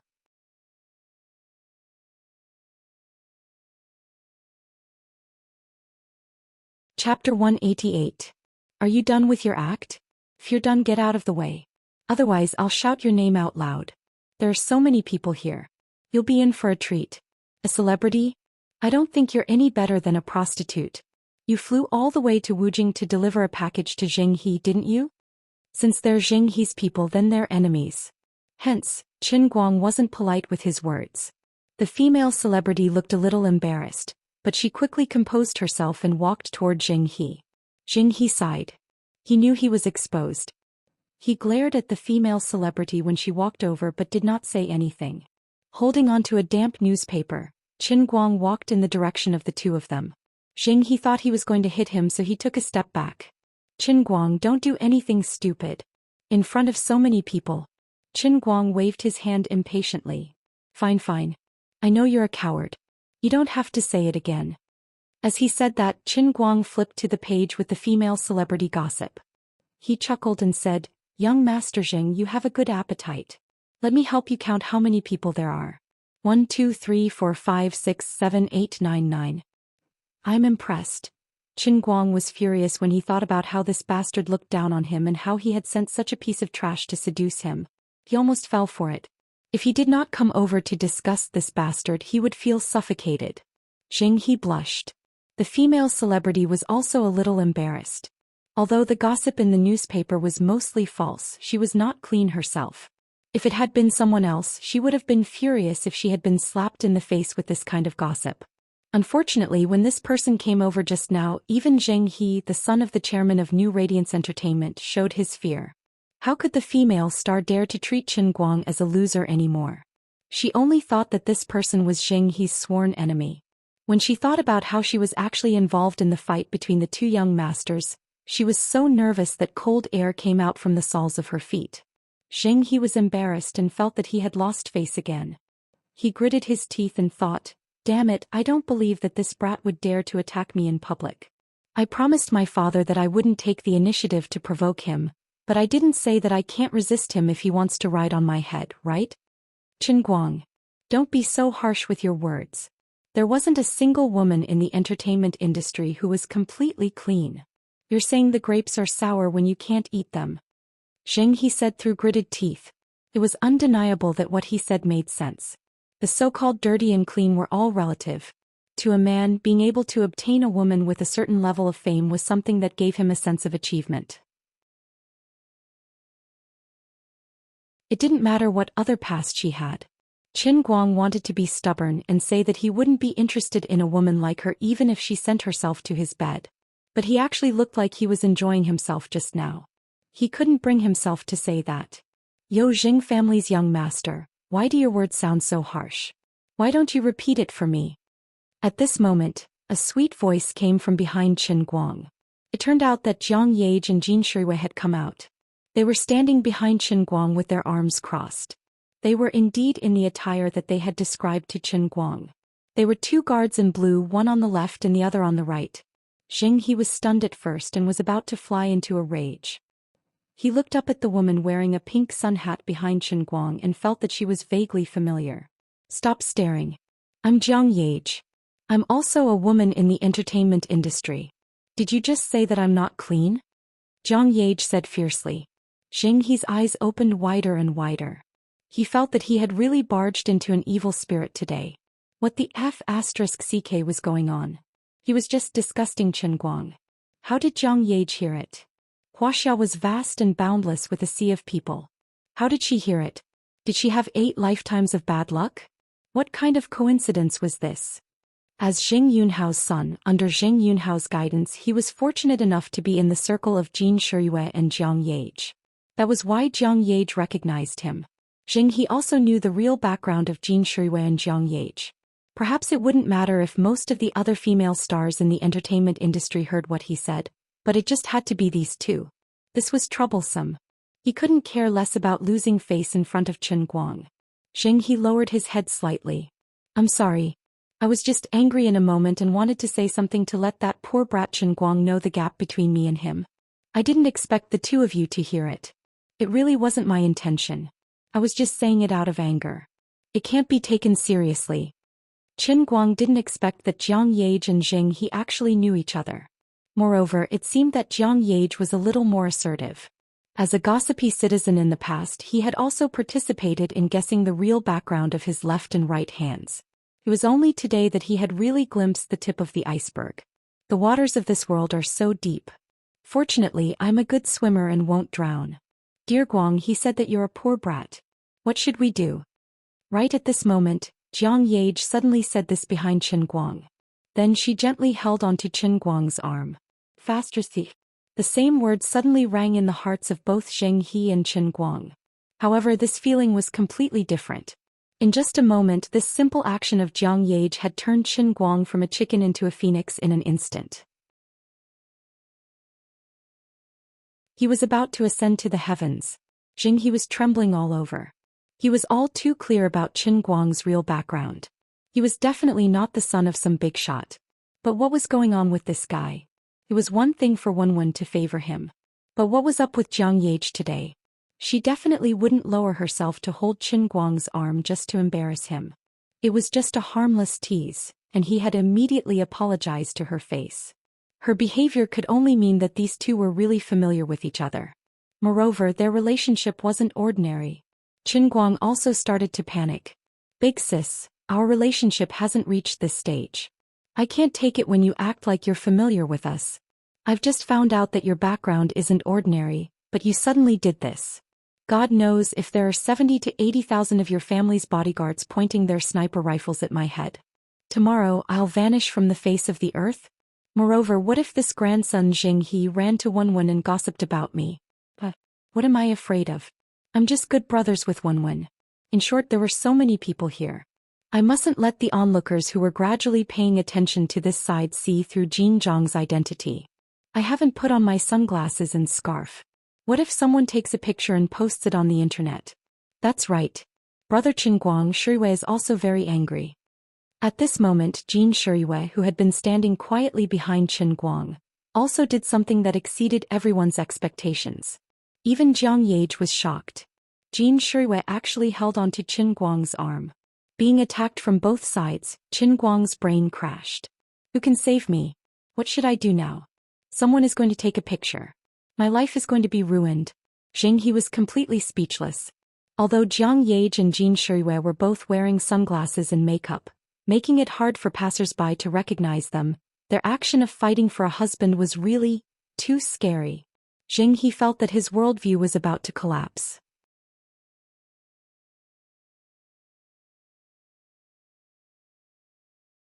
Chapter 189. Zheng He felt that he could not stay any longer. Compared to the two women who were holding on to Chen Guang's left and right hands, the little movie star that he was so proud of earlier had become a tragedy. He was clearly the future successor of New Radiance, but he was wearing a pair of worn-out shoes that had been worn out. On the other hand, Chen Guang was wearing 2 pairs of crystal and diamond shoes that everyone could only dream of. I'm sorry, I'm really sorry. I didn't mean to say that. I still have some matters to attend to, so I'll be leaving first. I'll come back another day to apologize. Zheng He's face was flushed red as he bowed deeply at Jiang Yage before turning to leave. The starlet, who was already pale with fright, bowed deeply at Chen Guang. I'm sorry, Mr. Chen, I really... scram. Jiang Yage did not let her finish her sentence. What a joke, my big brother Chen Guang is someone that a fickle woman like you can cozy up to. The starlet shuddered and quickly turned to chase after Zheng He. It was obvious that Zheng He did not want to see her anymore. When she caught up to Zheng He from afar, she was pushed to the ground with a slap. However, she still struggled to get up and continued to follow behind Zheng He. Chen Guang sighed softly in his heart. Actually, this kind of woman was very pitiful. He did not do anything wrong. It was only because Zheng He had lost face because of her that she was treated coldly. Yet she still had to follow him like a dog, wagging her tail and begging for pity because she could not afford to offend Zheng He. People would only become humble and submissive when they had something to ask for. Only someone like me who has no desires can live a free and easy life in this world of materialistic desires, right? Big brother Qinguang, I have the watch with me. But if you want it, I have a condition. Jiang Yage moved her mouth close to his ear again and whispered softly. Damn it, I failed to act cool. I'm kneeling. Don't dawdle here. Someone is already suspecting your identities. Let's go. Qinguang calmly pulled his hands out of the arms of the two women and took the lead to walk forward. Although the beauty was good, he did not dare to enjoy it. The two of them were too famous, and deep in Qinguang's heart he really didn't want to have that kind of weird relationship with them. On the internet there were too many vivid examples of ordinary people mixing with celebrities, and their lives were completely exposed to the spotlight. Qinguang really didn't want that to happen. Being the underwear Superman for the two of them had already made him extremely distressed. If he were to become the celebrity's boyfriend again, he would really be poor. He also didn't know how much pressure he would have to face from their families. He couldn't bear it. Why were there two of them? Qinguang slapped his forehead. Just now he held Jiang Yage's hand. Although he was caught unprepared with this woman's usual temperament, it seemed to be reasonable. Jin Shiyue's action made him a bit confused. Jiang Yage also couldn't understand. The two women followed behind Qinguang. She whispered to Jin Shiyue and asked, Big Sister Shiyue, why were you holding his hand just now? Women were like this. No matter how good their relationship was, there were some things that they weren't willing to share with others. Jin Shiyue knew what Jiang Yage was concerned about, but only faintly smiled. Didn't you want to help him scare that New Light's Jing family's young master? Just you alone isn't enough. Didn't you see how scared that Jing fellow was when I also held his hand? He must be doubting his life when he goes back, right? Jiang Yage immediately let go of her wariness. She convulsed with laughter and heavily patted Jin Shiyue's shoulder. That's right, that's right. Look at his expression just now. It's as if he saw the end of the world. Ah. Qinguang, who was walking in front, eavesdropped on the two's whispering, but didn't say anything. He had a feeling that Jin Shiyue's actions weren't that simple. After all, the strength she used to hold his hand wasn't lighter than Jiang Yage's. Perhaps she used even more strength? When the three of them arrived at the car park, Zheng He had already driven away in his broken Bentley. At this moment Qinguang was feeling smug. You might be driving a Bentley, but your car is filled with worn-out shoes.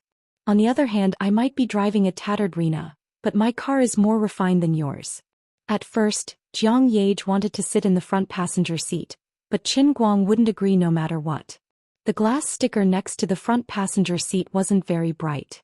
He was afraid that people would recognize Jiang Yage from the outside, so he chased the two of them to the back seat. Should I send you to the hotel directly to rest? Bringing out his professionalism as a driver, Qinguang asked out of concern since the two of them had just returned from a long journey, so they definitely needed a good rest. Unexpectedly, both Jiang Yage and Jin Shiyue shook their heads. Jiang Yage blinked playfully and said, We almost turned into cocoons on the plane. Why would we go to the hotel? Didn't I say it just now? The watch will definitely be given to brother Qinguang, but there are conditions. Jin Shiyue poked Jiang Yage's waist, asking her to restrain herself. Jiang Yage didn't agree. Sister Shiyue, don't poke me. We have agreed before that I will be fully responsible for the watch. Jin Shiyue sighed and didn't say anything more. Qinguang slapped himself in the face. Damn, the old man is walking further and further away from the path of having no desires. You can't expect me to repay you with my body just for this watch, right? To be honest, I will make a lot of money that way. Resigned to his fate, Qinguang turned around and put one hand on the back of the driver's seat. Say it, what do you want? Now that things have come to this, I won't die to save face and suffer. I admit that I am a greedy person. I really like this watch. Jiang Yage saw that he was so serious and was slightly surprised. She looked at him with a burning gaze. Do you have any difficulties? Qinguang shook his head. Nothing, it's nothing. He knew that Jiang Yage might want to give him more benefits, but he really wasn't such a shameless person. The so-called life-saving grace was nothing to him. Shamelessly taking a watch worth hundreds of thousands had already touched the bottom line of a man's dignity deep in his heart. What's more, he wasn't talking nonsense. This was indeed enough. In addition, how could he let these two people know that he took the watch to sell for money? He still had to put on a good show. Jiang Yage knew that he wanted to save face. Seeing that he didn't want to say more, she didn't continue to pester him on this matter. Although she was stupid from time to time, she wasn't really stupid. She was willing to take care of Qin Guang's pride. All right then. Come and take it. After Jiang Yage said that, she took out a watch from her handbag, pulled open her collar and threw it inside. Then she puffed out her chest and looked at Qin Guang expectantly. Hearing those words, Qin Guang's face turned dark as he inwardly cursed. If it wasn't for the fact that you're willing to sacrifice yourself to push Jin Shiyue into my embrace, I wouldn't have a good first impression of you. Otherwise, I wouldn't be able to be friends with you for the rest of my life. You better be more like it. In the end, he couldn't hold it in. This was too much of a bully.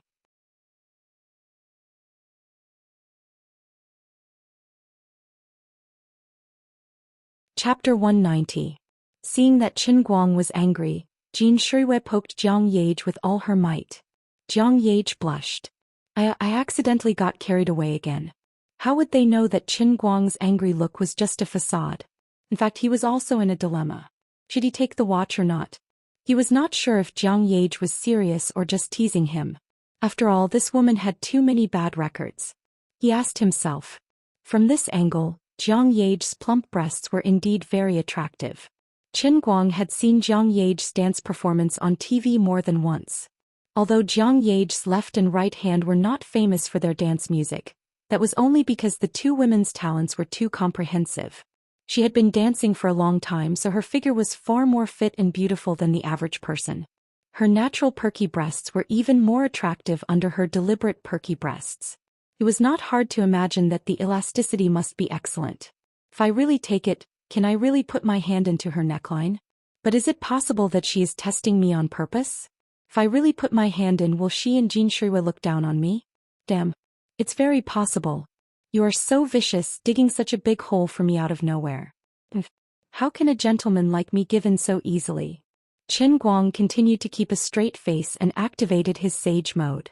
Jiang Yage looked at Qin Guang timidly. She was a little scared. But no one knew what was going on in her mind. She suddenly plucked up her courage and clenched her teeth. Fight. She, who was sitting in the back row, suddenly stretched out her hand and grabbed Qin Guang's hand that was hanging in midair. Then she stretched it towards her chest. Damn. I'm going to explode. Qin Guang roared in his heart. Take it. Oh my god, I suddenly feel weak. There must be something wrong. Well, it's my moral integrity that is broken. In the blink of an eye, Jiang Yage pulled Qin Guang's hand to her chest. She was also flustered and didn't aim at the right angle, causing her to bump into Qin Guang. The claw deviated by 3 inches and hit one of the peaks, almost flattening it. For a brief moment, Qin Guang was at a loss as to what to do. Jin Shiyue was also shocked by Jiang Yage's sudden action. She looked at Qin Guang and thought that he was going to get angry, so she quickly pulled Jiang Yage's hand. Jiang Yage's mind instantly sobered up.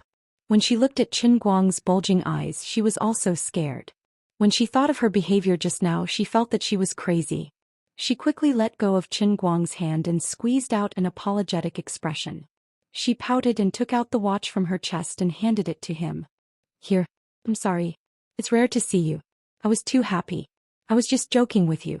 Really, thank you for saving my life. I hope you don't mind. This is Sister Shiyue's and my kind intentions. It's a rare limited edition Patek Philippe.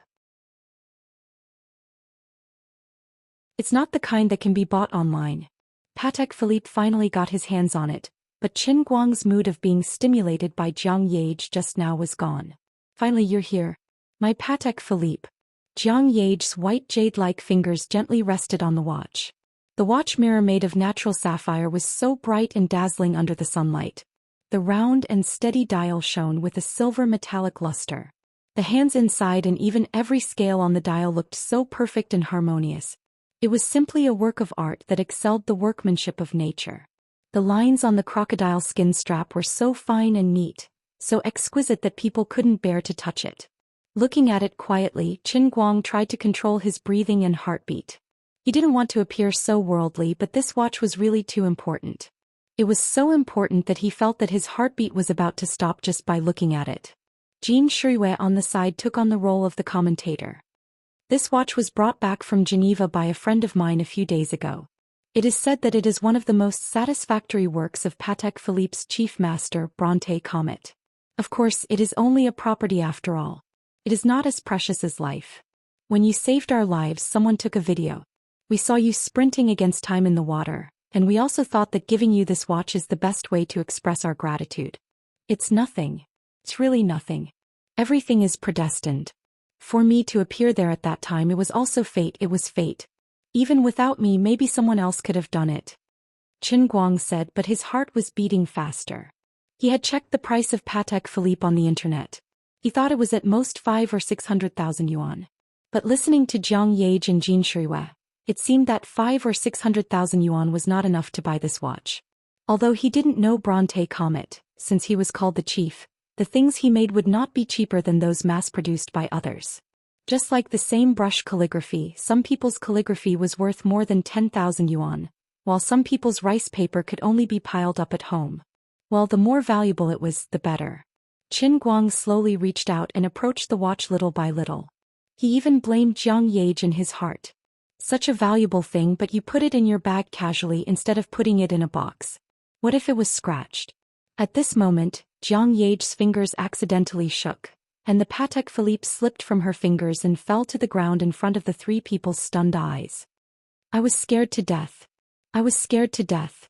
Fortunately, there was no damage. Qin Guang carefully put the watch into the box and glared at Jiang Yage. Careful. Look, after I got the thing, I instantly recovered my domineering attitude. Jiang Yage felt wronged. My skin is too good. I didn't expect it to be so smooth. Did you eat slippery fruit? Qin Guang was ready to start the car and leave. Let me tell you. When I saved the two of you that day, Jin Shuiwei had already lost consciousness. You're probably still a little conscious. At that time I admired you. You actually pushed Jin Shuiwei over and you were pushed far away. At that time I simply admired you and felt that you were a living great man. But now you have completely destroyed your image of a great man in my heart. Your star image and the light of a saint in my heart have completely collapsed. Ah, there is such a thing? I have no impression at all. Sister Shuiwei, don't listen to his nonsense. Jiang Yage looked like she didn't remember at all. Ba ba ba. What image of a saint? I am not so noble. Jin Shuiwei trembled slightly. She squeezed out a complicated smile on her face and glanced at Jiang Yage. Yage. Jiang Yage waved her hand like an electric fan. Sister Shuiwei, don't look at me like that. I don't believe it myself. Qin Guang, don't talk nonsense. She appeared to be very flustered. Qin Guang didn't expect that after he accidentally said this, it would make the two women so embarrassed. That's true. After all, it's a life. Who can face it calmly? But looking at Jiang Yage's appearance, it seems that she has always remembered it. Jin Shuiwei only found out today. Well, I took the initiative to help this deceiving woman repair her image. Forget it, I will help them divert attention. If I knew that you didn't want to let Jin Shuiwei know, I wouldn't have let it slip. By the way, since I said that I will agree to your request, say it? Although I have hundreds of thousands of affairs every minute, I have already planned the whole day for you two distinguished guests. The old man has been running the internet for more than 10 years. I have picked up tens of thousands of customers, but there is really no one as distinguished as you two. Qin Guang began to play funny. His mood is indeed very good. He got the watch. Just now, Jiang Yage went crazy and gave him such a good benefit. How can he not be happy? To be honest, it feels good to be friends with her. Not lacking money. Also giving benefits. But she shouldn't really like me, right? I feel that she is very slutty. This kind of woman, I can take advantage of her, but I must not take her seriously. Celebrities are really deep. But we are not the same kind of people. Don't think of a toad eating swan meat. Jiang Yage and Jin Shuiwei immediately diverted their attention.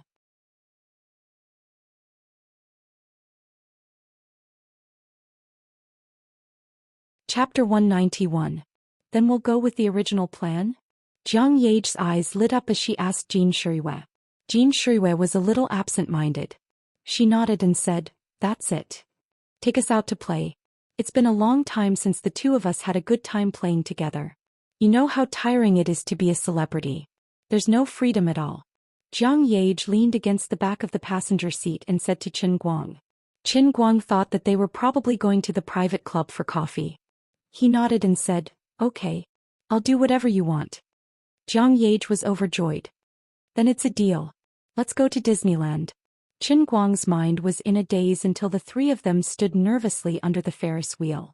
He didn't think that the two of them would be so daring. They didn't play by the rules and were completely unreasonable. Weren't they afraid of being recognized? Well, there was no possibility of being recognized. Sun hats, big sunglasses and big masks with Nick the Fox and Judy the Bunny printed on them. "It's fine if we're fully armed, but why are you doing the same? Don't you look even more suspicious?" Jiang Yage said in a muffled voice through the mask. Qin Guang didn't look much better. He wore the same big sunglasses and from his neck all the way to his eyes he was wrapped tightly in his scarf. He was quite safe like this. It was just a little hot. After all, it was a summer day when a child was licking 2 popsicles. The scarf was too thick and Qin Guang's voice sounded like a cricket trapped in a pressure cooker. "If the two of you are recognized, you can run back and continue your celebrity life. I can't. I still have to study in school and earn money. If I'm involved in a scandal, how am I going to live in the future? But isn't your scarf too suspicious? Isn't there a more reliable way?" Jean Shuiwei couldn't help but ridicule him. She seemed to have adjusted her state of mind. Qin Guang said helplessly, "Didn't I go look for a mask seller just now? I can't find it. Seriously, you two didn't even prepare one more for me. I didn't expect you to come to an amusement park with so many people coming and going." Qin Guang felt that everyone who passed by them seemed to be sizing them up suspiciously. There was something fishy about everyone. Fortunately, it was a lucky hit. His appearance was too eye-catching, so he stole the limelight from the two women. Not many people noticed these 2 ticking time bombs. Although it wasn't the peak season, the newly opened Disneyland's business was booming. There was a sea of people. Qin Guang was as nervous as a sheepdog that had brought 2 lambs into a pack of wolves. But thankfully he managed to escape unscathed after trying the roller coaster, trapeze, Ferris wheel and pirate ship. "Alright, you might as well take off your scarf. I have a feeling that you're going to get a heat stroke." Jiang Yage took out a handkerchief from her pocket and wiped it on Qin Guang's reddened forehead with pity. Qin Guang took a step back without a change in expression. It's fine. I'm in good health. I can take it. What are we going to play next?" "Let's go play the bumper cars." Jiang Yage suddenly had a whim. "What if you knock your hat off? When we were on the roller coaster just now your hat almost flew off." Qin Guang objected. Jean Shuiwei was perhaps a little thirsty. She said, "Wait a moment, I'll go buy 3 bottles of drinks." "Sure, but you two have to go to the toilet to drink. You have to take off your masks when you drink water." Qin Guang's vigilance was also unparalleled. A person with non-obsessive compulsive disorder couldn't consider so many details. "Don't listen to him. We won't be discovered if we pull apart a little. Sister Shuiwei, go quickly. We'll wait for you here." As elegant ladies and dignified national idols, how could they agree to Qin Guang's unscrupulous suggestion? It was impossible even if they were beaten to death.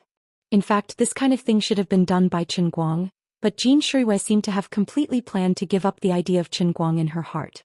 Since Qin Guang leaked the matter of Jiang Yage's life, although there was no change on the surface, her behavior had been a lot more polite to Qin Guang. Jiang Yage hadn't noticed it yet, but Qin Guang had vaguely felt it. Perhaps when Jean Shuiwei had held his hand at the airport earlier, there had been a deeper meaning behind it. Unfortunately, the deeper meaning had only just begun to emerge and was about to be gradually buried by her. However, Qin Guang didn't have any regrets. After all, he and they weren't people of the same world. As for Jiang Yage, he always felt that Jiang Yage was joking with him. He thought that Jiang Yage's personality was just that cheerful and bold. Her so-called intimate and ambiguous actions were because she was like that. You could be friends, but don't think that she would really treat you seriously. If your heart was moved, you would probably end up with a body full of injuries. Although she actually gave him benefits, it only made Qin Guang subconsciously feel that she was this unruly. At this time, Jean Shuiwei took the initiative to buy drinks for herself to create a rare time for the two of them to be alone. Unfortunately, Qin Guang and Jiang Yage didn't realize it. In the end, in less than a minute, he heard a scream from the crowd. The voice was familiar. It was Xianxia. Qin Guang hurriedly looked over and saw that she was surrounded by 4 young men. With one look, he could tell that these 4 young men were hot-blooded and vigorous. Qin Yishui was wearing a short singlet, revealing the strong muscles on his shoulders. Qin Guang also had a headache. This was the situation he was most afraid of when he brought these 2 out. Even though the 2 of them covered their faces, they couldn't hide the excellent figures that they had trained as artists over the years. Women who were too beautiful were indeed troublemakers. Little girl, you stepped on brother's foot. Do you want to leave without saying sorry? Xianxia hugged the 3 bottles of drinks with both hands and desperately bowed to the young man who was talking to her. She forcefully lowered her voice and said, "Sorry, I'm really sorry. I didn't do it on purpose." She didn't dare to make her voice too loud. After all, their voices were very recognizable and she was afraid that others would recognize them. "Louder. Little girl, your voice is too soft. I can't hear you clearly. Is there something wrong with you? Why are you wrapped up so tightly on such a hot day? Are you ashamed?" The young man in a singlet looked at Xianxia with a sly smile and smacked his lips. There was indeed a shoe print on the back of his foot from Xianxia's step. He led the other 3 people to block Xianxia and not let her leave. It was obvious that he had taken a fancy to Xianxia, who had a perfect figure. It wouldn't be an exaggeration to say that he was playing a hooligan in public. He even planned to tear off Xianxia's mask to see if this woman's face was as perfect as her figure so that he could more or less take advantage of her.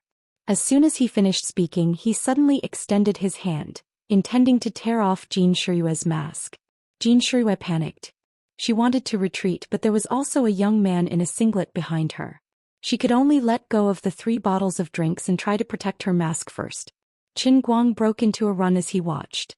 There were already many people looking in Xianxia's direction. It would be terrible if she really tore off this bastard's mask in public.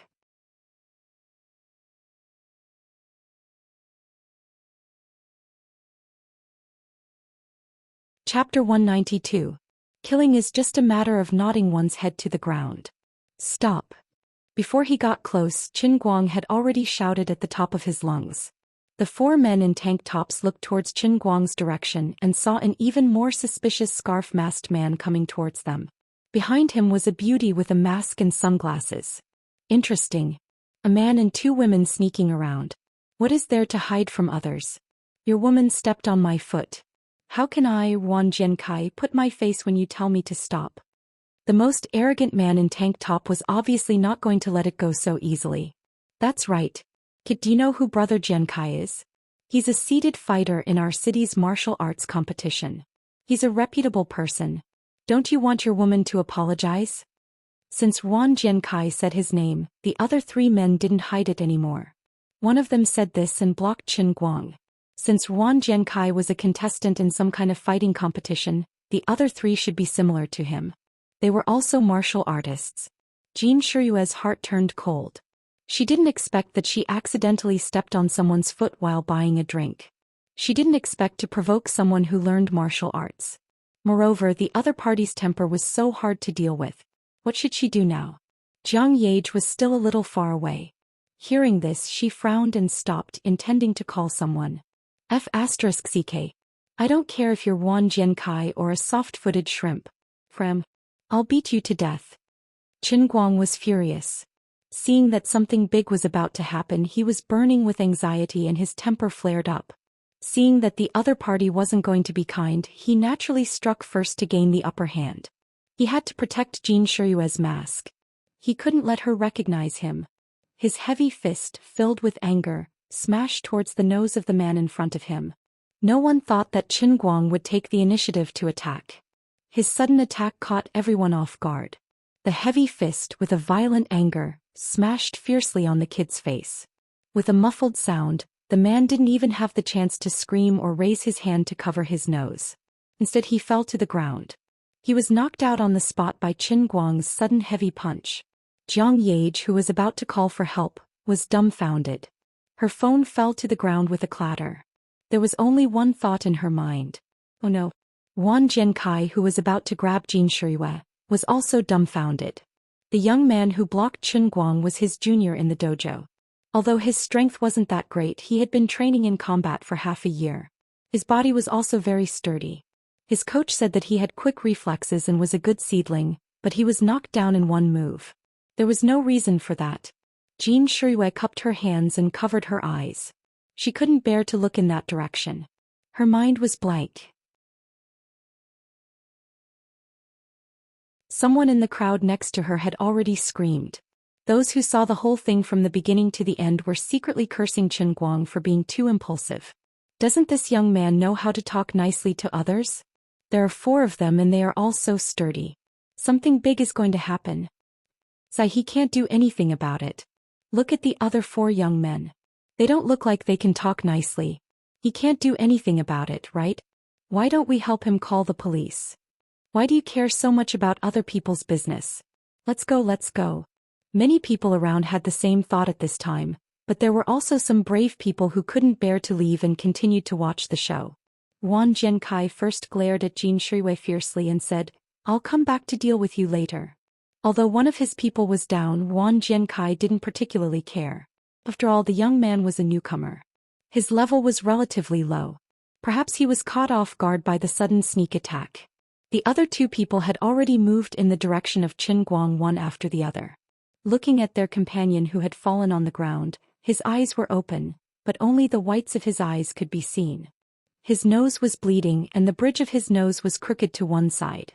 It seemed that the injury was not light. It was unknown whether it was dislocated or fractured. Tragic, really tragic.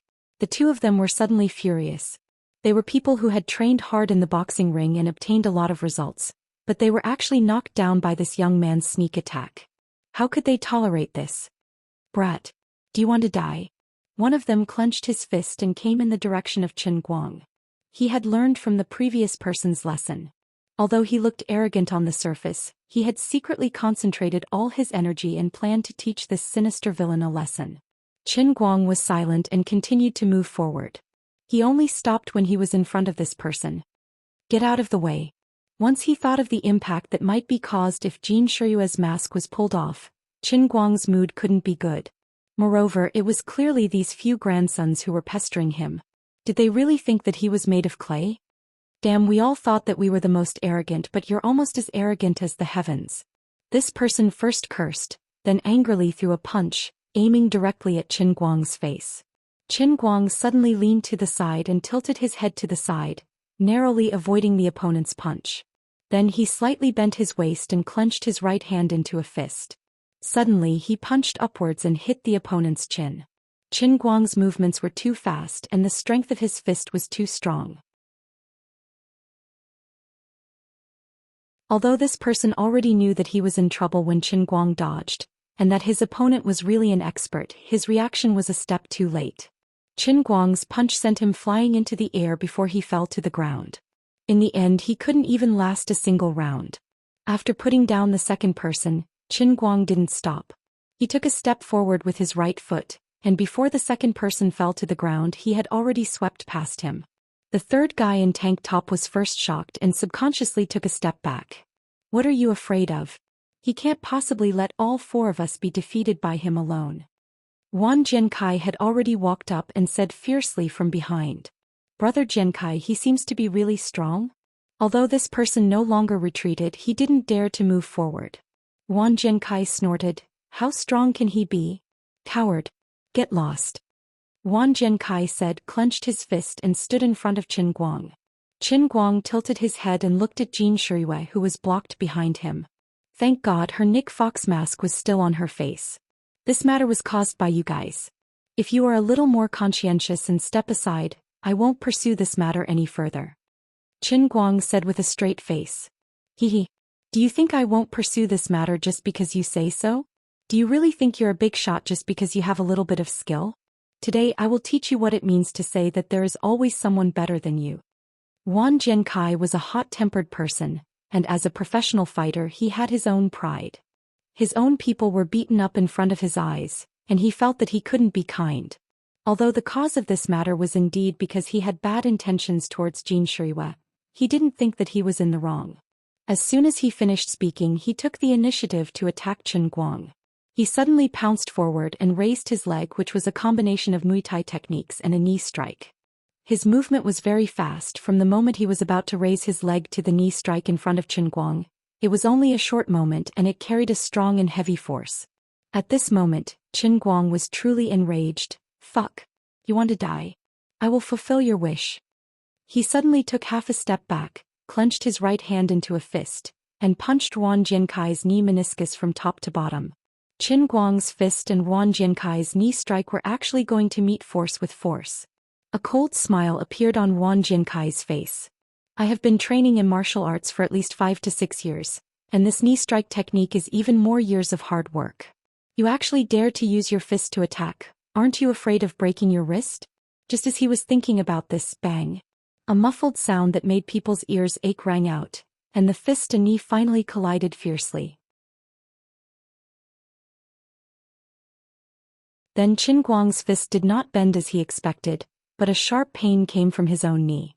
How could he have known that his knee indeed had several years of hard work? But Qin Guang's fist had been trained in the sea of fleeting time for 20 years. Pain shot through his whole body like lightning, and Wang Jinkai's mouth opened wider and wider, and he was about to cry out in pain. But Qin Guang suddenly formed a claw with his left hand and grabbed his face. His left leg stepped forward, tripping Wang Jinkai's left calf, and his left hand exerted force, and Wang Jinkai's whole body fell backwards. From the beginning of the fight to the time all three of them were knocked down, not even 40 seconds had passed. Feeling the dull pain in the bones of his right hand, Qin Guang grinned. This person had some skill, and if he was not careful and really fought with him in a tug-of-war, he might not have won so easily. If you want to blame someone, you can only blame yourself for daring to meet force with me. In the blink of an eye, the situation had changed and the surrounding crowd was completely dumbfounded. The last guy in a vest wasn't much better. He was trembling and couldn't say a word. How could he still dare to be arrogant?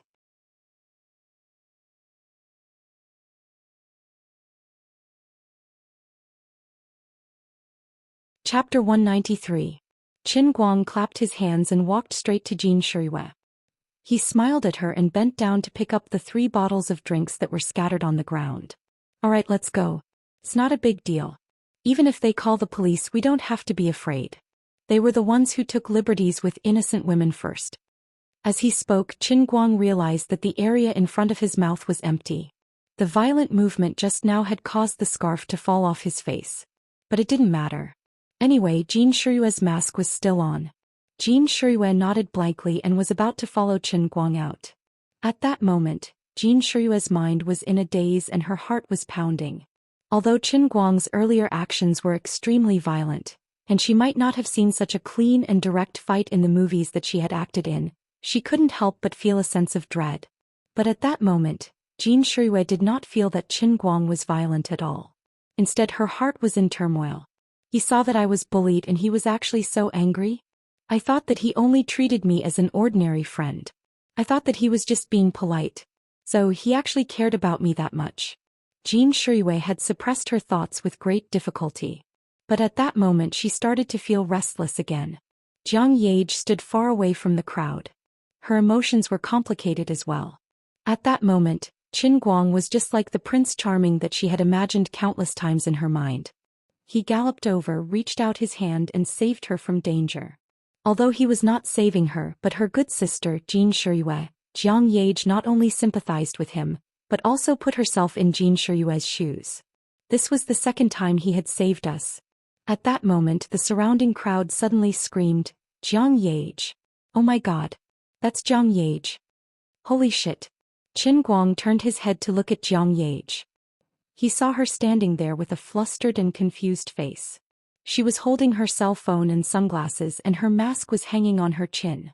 Her pretty face was completely exposed.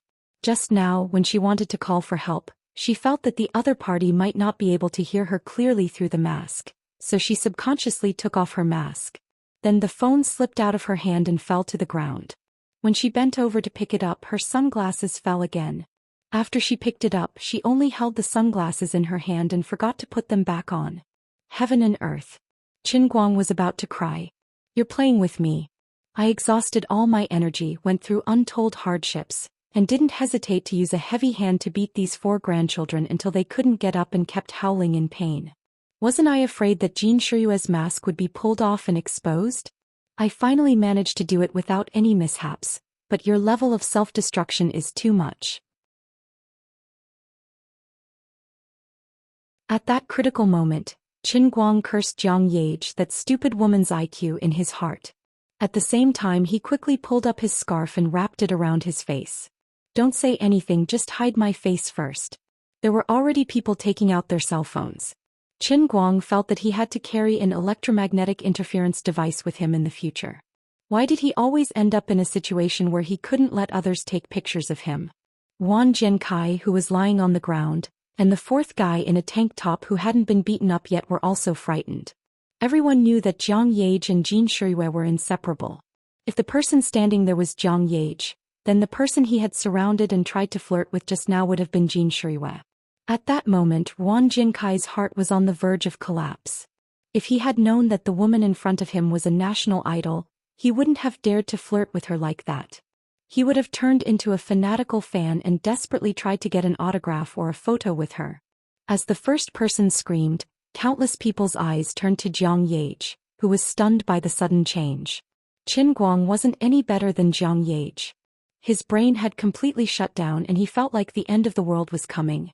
In his mind, the movie World War of the Zombies by Brad Pitt appeared, in which countless crazy zombies attacked from all directions. It was too scary, too scary. At that critical moment, Jin Shiyue, who was experienced in dealing with such situations, was the first to react. She grabbed Qin Guang's hand and dashed towards Jiang Yage, shouting, "Run!" Although the national goddess had suddenly grabbed his hand, Qin Guang didn't feel excited at all. However, he reacted quickly. Seeing that some people had already started taking pictures and more people were rushing forward, he immediately sped up and pulled Jin Shiyue forward. Although the people surrounding them might not have any evil intentions, the excited smiles on their faces were like scourges and fierce beasts in the eyes of Qin Guang and Jin Jiang. In fact, the 2 girls had encountered a similar situation many years ago. In the end, the 2 of them finally escaped from the crowd after much effort. According to the statistics, there was even a stampede at that time and people were injured. Popularity brought not only benefits but also fear. Humans were creatures that could infect each other. When a crowd gathered together, a person's mood would no longer be independent. Instead, it would be affected by the surrounding crowd. Could be excitement, agitation, or even madness. Jiang Yage, why are you still standing there like a fool? Hurry up and put on your mask and run. Seeing that Jiang Yage was still standing there, Qin Guang shouted. Jiang Yage suddenly came back to her senses and pulled up her mask in a panic. However, her other hand was grabbed by Qin Guang, who rushed to her side. Just like that, Qin Guang's left hand was holding Jiang Yage's, and his right hand was holding Jin Shiyue's. It really lived up to their name, left and right hand. There was really no time to explain to the crowd, and it was impossible to calm them down with just a few words. There were too many people in Disneyland. The commotion was like a plague, quickly spreading among the crowd. Left and right hand had been popular all over the country for 10 years. Starting from child stars, too many people watched the 2 step by step to the position of movie, television, and song superstars. Not everyone was their fan, but there were definitely a lot of people who knew the 2 people. In addition, there was almost no negative news about the 2 people, so even if they were not their fans, it did not prevent others from taking a closer look at the stars. Seeing that the crowd in front of them was almost about to surround them, Qin Guang pulled the 2 women and formed a spearhead, desperately running forward, shouting, "I've got the wrong person, I've got the wrong person." Of course, no one would believe this kind of nonsense. If you really are not, why are you sneaking around and covering your face? Fortunately, the 2 women were good at singing and dancing, and often acted in ancient martial arts dramas. After long-term training, their athletic ability was much better than ordinary people. Qin Guang also deliberately suppressed his speed and did not use all his strength to run, but the 3 of them still rushed out before the crowd surrounded them. When they rushed out, relying on the memory in his mind, Qin Guang wanted to run in the direction of the parking lot. At first, the people in front did not know what the commotion in the crowd behind them was about, but when they heard the black mass of people constantly shouting the 2 names of Jin Shiyue and Jiang Yage, and then saw the man and 2 women running in front of the crowd, they immediately guessed what was going on. There were not many opportunities to be so close to the stars, and the people were even the left and right hand.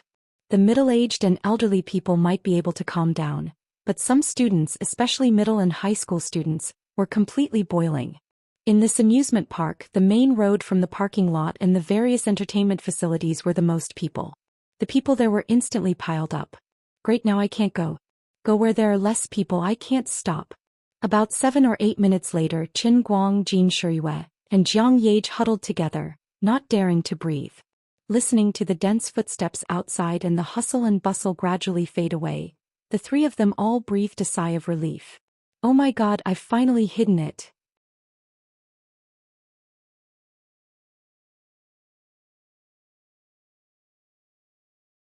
Chapter 194. At that moment the three of them were hiding in a blue container truck. It was also a blessing from the heavens that the three of them relied on their superior physical strength to forcibly escape from the pursuit of countless people. Although there was still a large group of people behind them, Disneyland's security guards reacted in time and started to take action, more or less delaying the pace of the people behind them, which gave them the most precious time. Although the three of them didn't enter the public parking lot, after countless turns, they turned a corner and accidentally ran into the staff building of Disneyland's management office. It was the staff parking lot. There was an empty container truck parked in the parking lot, but it wasn't locked. Qin Guang knew that running like this wasn't a solution. It would only make the chaos in Disneyland more and more serious, and it might even turn into a stampede. When he saw the container truck, he made sure that it was in the blind spot of the people behind them. He made a prompt decision, rushed up and threw the two of them up. Then he quickly got into the truck, closed the door and hid inside. Those people should have gone far, right? After a long time, Jiang Yage asked in a low voice with a red face. Qin Guang took off his scarf. He was so bored that he couldn't stand it anymore. You still have the cheek to talk? Can you be any worse? Why are you wearing a mask? You even took off your sunglasses. Even if you had kept your sunglasses, it would have been better. Your ability to screw over your teammates is truly unprecedented. Jiang Yage was so embarrassed that she explained the situation in a low voice with a red face. Qin Guang wanted to kick her to death. You really can't do anything right, but you always spoil things. Jin Shiyue didn't say anything from the beginning to the end, because until now, Qin Guang was still holding her hand tightly. Since she was a child, she had never held hands with anyone for such a long time, even when she was acting. Qin Guang was exerting his strength, since he was exhausted from running earlier. Hence, the temperature of his palms was high, which made Jin Shiyue feel warm in her heart and hands. On the other side, Jiang Yage was not unhappy at all after being taught a lesson by Qin Guang. Instead, she felt surprised. In the past, no one had dared to teach her like this. Even her peers who were of the same status as her all acted like gentlemen in front of her, not to mention those who wanted to flatter her. Among the boys of Qin Guang's age, there were quite a number of them who were fans of the two of them. There were a large number of them who were chasing after them just now. If those people saw her, they would be so nervous that they would be breathless. Jiang Yage felt very strange. Brother Qin Guang was also an ordinary college student. Why was he so different from others? No wonder I fell in love with him so easily from the beginning and was so determined to devote myself to him. He's really special. If Qin Guang knew what Jiang Yage was thinking, old Master Guang would probably just want to howl to the heavens. I used to have a very high and unattainable attitude towards you. Alright, you destroyed your own image in front of me. Your idol image in my heart has long been shattered into pieces. At this moment, the door of the container truck shook violently. The three of them were stunned. What's going on? Kacha, kacha, kacha sounds came from outside again. The three of them looked at each other in confusion. The container truck was locked from the outside. Can't be so coincidental. We've only been hiding for a few minutes and the driver is already back?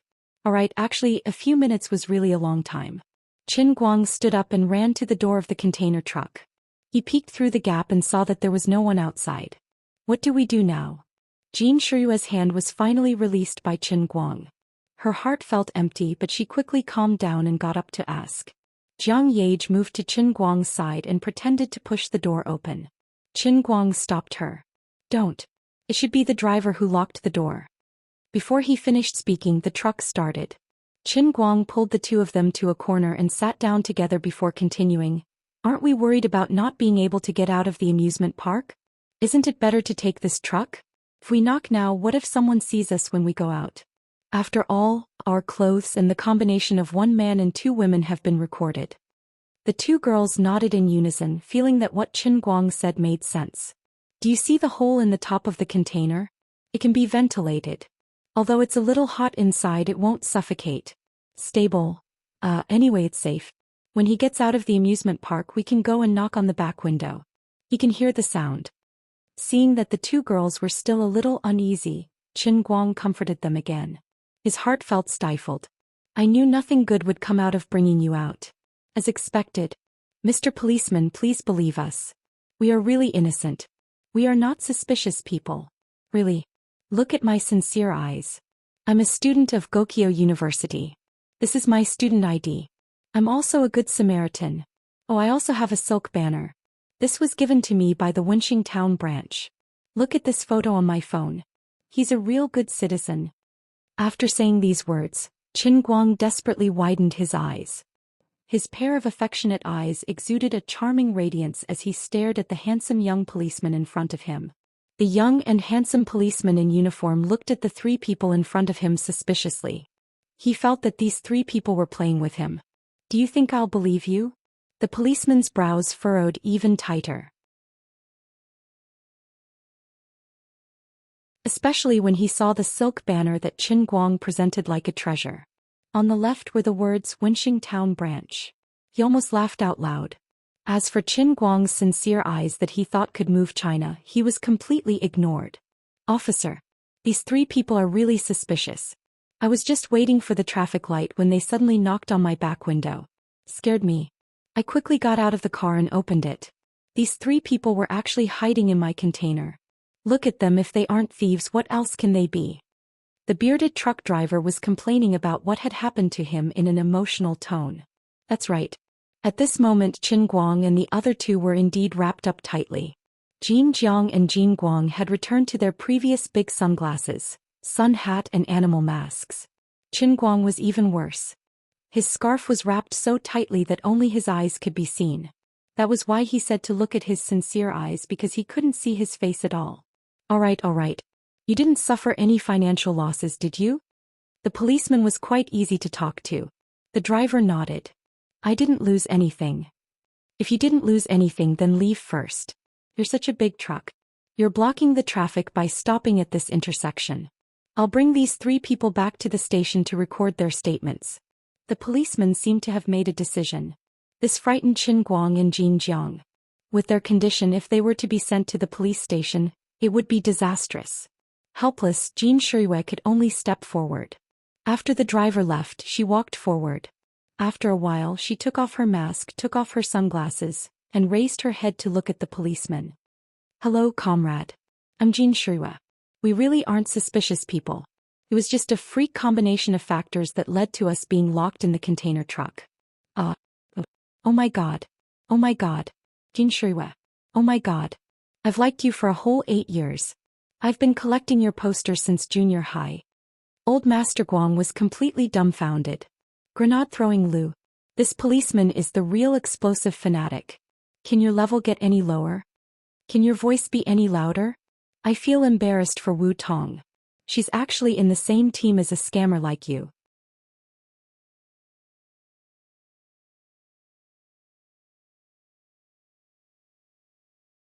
Chapter 195. Run. No explanation. Without hesitation, Qin Guang quickly asked Jin Shuiwei to put on a mask and ran away. Qin Guang pulled the two of them and ran 2 steps away. The policeman, who was on the verge of breaking down, squatted on the ground and cried. Damn, he's really a loyal fan. I can understand you a little. If I saw Ronaldo when I was in junior high, I probably wouldn't be any better. But now I'm a victim. Police comrade. Look at your uniform. Can you not add to the mess? You have to live up to your profession. Qin Guang threw out such a sentence from afar, but he had already run 20 to 30 meters away with the two girls. Fortunately, the crowd on the street wasn't that dense. In addition, Qin Guang's reaction was fast enough. Although many people looked suspiciously at the policeman who was crying on the ground, They didn't chase after him. Even the police were beaten to tears. How ferocious must this man and two women be? Don't be a busybody. The three of them sprinted all the way. When they passed by a clothing store, they went in. They didn't say anything else. Let's change first. We still have to go back to the amusement park to drive the car away. The two women, Jean and Jiang, also had quite a lot of cash on them.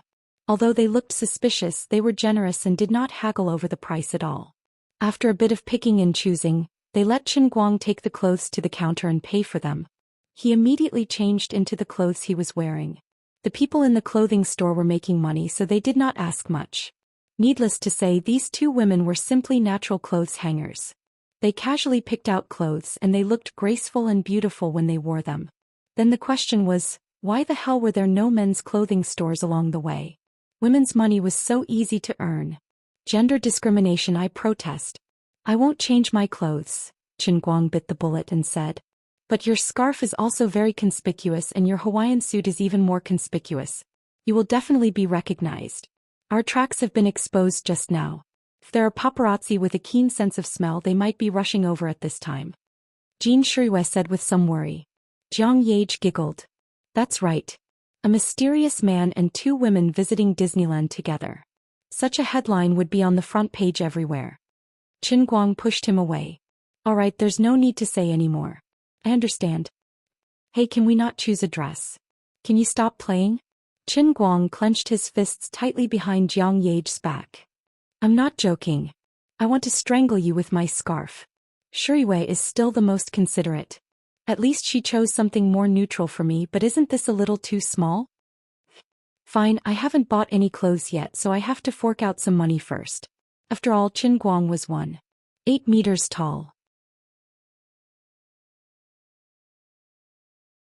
He didn't look strong on the outside, but his body was full of muscles. He had a good figure, but now it had become a problem. He couldn't fit into his neutral business attire. In the end, he still found something suitable for him. That's right, it was a maternity dress. Thankfully, it wasn't pink. It was a beautiful ocean blue. What the hell is this lace at the collar? I object. Oh, do you have any lace ones over there? But it's either pink or with red cherries. Do as you see fit. Jiang Yage looked at Qin Guang's appearance. If it wasn't for the fact that she didn't dare to make too much noise, she wouldn't have been able to hold it in. Qin Guang secretly made up his mind.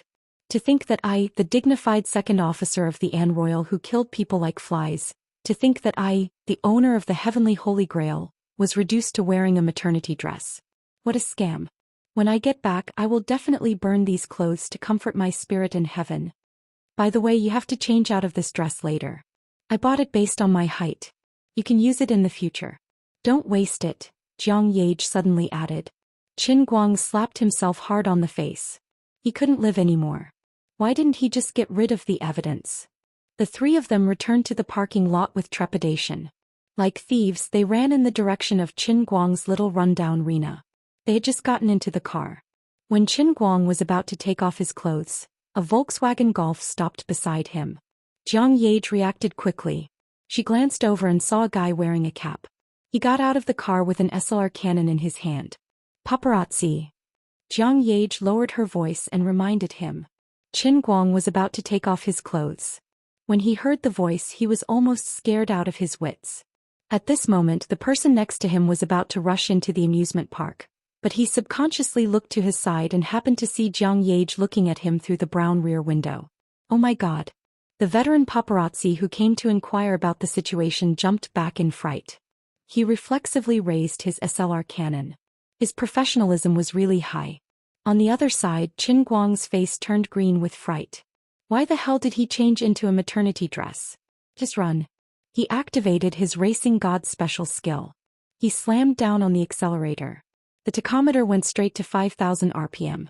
The little rundown Rena sped out with its tires on fire, leaving behind a cloud of thick, choking smoke. The paparazzi was very professional. Qin Guang's racing sense was not bad either. The paparazzi with the cap had only raised his SLR cannon halfway. He could only squint at the cars but from the smoke. Chase. Fortunately, the parking lot where they were was paid by hand. There were no railings at the entrance. Qin Guang rushed out directly. Otherwise, he would have crashed into the railings. What the hell is going on today? It's more exciting than fighting a war. Whoever becomes your man in the future, unless he is a famous person who can stand it. Qin Guang sighed and let out a sigh of relief. He was really on the verge of breaking down. What he said was true, but it made Jin Yage and Jiang Yage's expressions dim. These two girls were in their prime, but they never thought about the relationship between a man and a woman. First, they didn't meet someone they liked. Second, it was because of this. At this moment, Qin Guang just let out a sigh of relief. From the corner of his eye, he saw the white Golf rushing out of the parking lot from the rearview mirror. As a top paparazzi, oh no, an entertainment reporter, he was so close to the headlines. How could he let go of the opportunity to soar into the sky? If he didn't get some real photos, he swore not to give up. That guy also snorted. He actually chased out. Qin Guang snorted. Want to chase me? Jiang Yage can't even catch up with me in a Ferrari 488. You want to chase me with this broken Golf? Stop messing around, okay? The guy in front of you is the invincible racing god who earns 100,000 yuan a day, okay? 15 minutes later, Qin Guang's career as a racing god collapsed once again. Damn, you're cheating. Why is your Golf a 2.0T turbocharged cannon? It's not a 1.6L inline 4-cylinder. This son of a B*T only needs 6.9 seconds to accelerate 100 kilometers per hour. On this comprehensive road condition, and without breaking the rules, it's not much worse than a Ferrari. I can't die in peace. There's no other way. If I want to get rid of him, I can only use the same trick. Qin Guang's face darkened. Both of you remember to fasten your seatbelts later. We're going to Phoenix Spring Mountain again.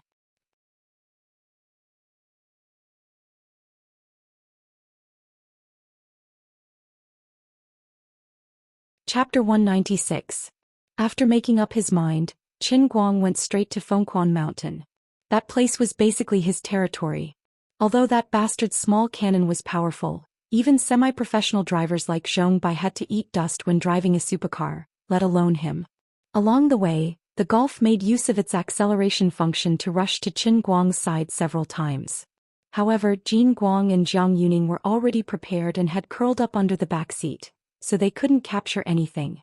Qin Guang had also wrapped himself tightly with a scarf. Halfway there, that bastard finally couldn't help it. Taking advantage of a red light, he got out of the car and wanted to rush directly to the window to take pictures. Qin Guang was also straightforward. He also got out of the car and waved his fist directly. The two sides fought for less than 5 seconds. How could a mere paparazzi be a match for Master Guang? He immediately fell to the ground. Qin Guang was planning to give him a ruthless beating so that this bastard would completely lose his ability to move, but the traffic police not far away were already rushing over here. There were still 2 large time bombs in the car. Qin Guang had no choice but to let the police call him over for questioning. He simply threw this bastard aside and went back to the car. The red light just turned green and he decisively left. The paparazzi with a cap was beaten up and his whole body was bruised. But in this line of work he had been beaten up more than once or twice and it was not very shameful. He was still in a hurry to chase after people, so he quickly got into the car and only threw a sentence to the traffic police who had just arrived. It's okay, it's okay. It's just a joke between friends. Thank you, comrade police. Since then this man didn't dare to get out of the car again. He still stuck close to the side during the race, but he shrank far away at the traffic lights. Qin Guang was also helpless. If they really raced, even if there was a huge difference in the performance of the 2 cars, it would not be difficult to get rid of him. But he really didn't want to violate the rules and cause a storm for no reason. Along the way he finally drove to the Fengquan Mountain racetrack. The paparazzi who had been following behind saw such a remote road and hesitated a little. He was a little afraid. The brief confrontation just now made him realize that the driver in the car in front of him was really good at fighting. Not to mention that he was the only one today. He was afraid that even several other colleagues from the magazine might not be able to beat him. Could it be that the other party wanted to find a place where no one was around to beat him up, and then smash his camera, phone, driving recorder and other things into pieces? However, he didn't hesitate for long. It would only take a few seconds. If he could get a substantial piece of material on his left and right hand, the benefits he would gain would probably be in the millions. The benefits were already high enough to drive people crazy, so he dared to risk his life. Apart from that, he had already attached several special hidden pinhole cameras to his body. Even if he was really beaten up, as long as he kept any one of these hidden cameras, today's fight would not be considered a waste. Are we going to accelerate? Jiang Yage asked. She was looking forward to it. The last time she followed behind Qin Guang, she felt that his driving skills were amazing. Now that she had the chance to be in the same car with him and see his godly skills with her own eyes, although she didn't race, it didn't stop her from worshipping him. Jin Shuiwei was a little nervous. She squeezed Jiang Yage's hand tightly and whispered, "Brother Qin Guang, be careful too. Don't let anything happen. I've already called Sister Zhou. She's rushing over here with her people. When Sister Zhou arrives, she'll be able to deal with the paparazzi."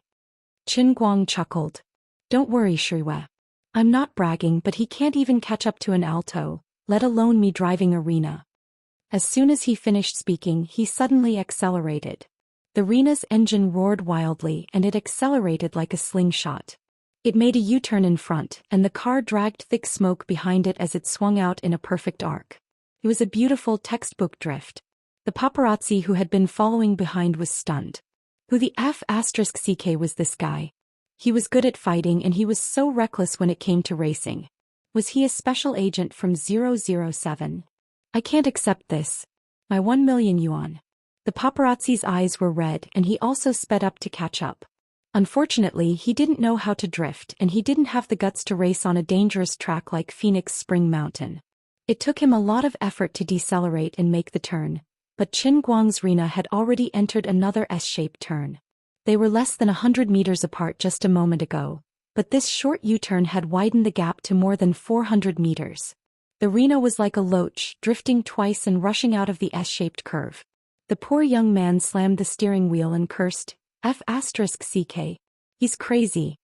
He still didn't give up, even though the gap had widened again. Qin Guang had lost his temper. He didn't care how desperate the young man behind him was. As long as they were on Phoenix Spring Mountain, he wouldn't drive properly. He rushed all the way and he encountered a familiar car on the way. He couldn't remember the license plate number, but Qin Guang had an impression of the car model. It was the white magically modified GTR that he had personally driven in the driving god training class. The young man named Wang Qing had a good feeling about it at that time. He was more talented than Zhong Bai when it came to racing. He wasn't like other rich second-generation heirs who raced just for fun or to pick up girls. He really liked racing and enjoyed the extreme speed of sprinting. Qin Guang didn't expect to see him stopping by the side of the road at this time. However, he still had a big tail hanging behind him and he wasn't in the mood to catch up with him. Qin Guang didn't slow down and whizzed past the white GTR. Wang Qing was leaning against the driver's seat with his eyes closed, thinking about the feeling of racing all the way here. He heard the roar of the engine behind him and it was a little awkward. It didn't sound like the state of a normal sports car, but more like the overload of a normal car's engine. He opened his eyes and saw a silver Hyundai Rena racing madly along the mountain road. Wang Qing frowned slightly. Like Zhong Bai, he also regarded this track as his family's forbidden land. He was about to stop this reckless guy when he suddenly remembered something. Zhong Bai had once told him that Brother Racing God's car was a silver Hyundai. Could it be Brother Racing God? Just as he was feeling bewildered, Qin Guang had already charged past his car and executed another standard drift. It was smooth and natural without the slightest hint of sluggishness. When the car's wheels reached the side, it was so fast that half of the car was thrown off the track, but it was pulled back just in time. Wang Qing sat up straight. F***ck. It's really Brother Racing God. What is he doing here? Chase. He had been practicing his driving skills here for the past few days, and his progress was remarkable. However, how could it be easy to learn Racing God's driving skills? There were still a lot of things in his mind that he couldn't figure out. Now that he had seen the person in front of him, how could he calm down?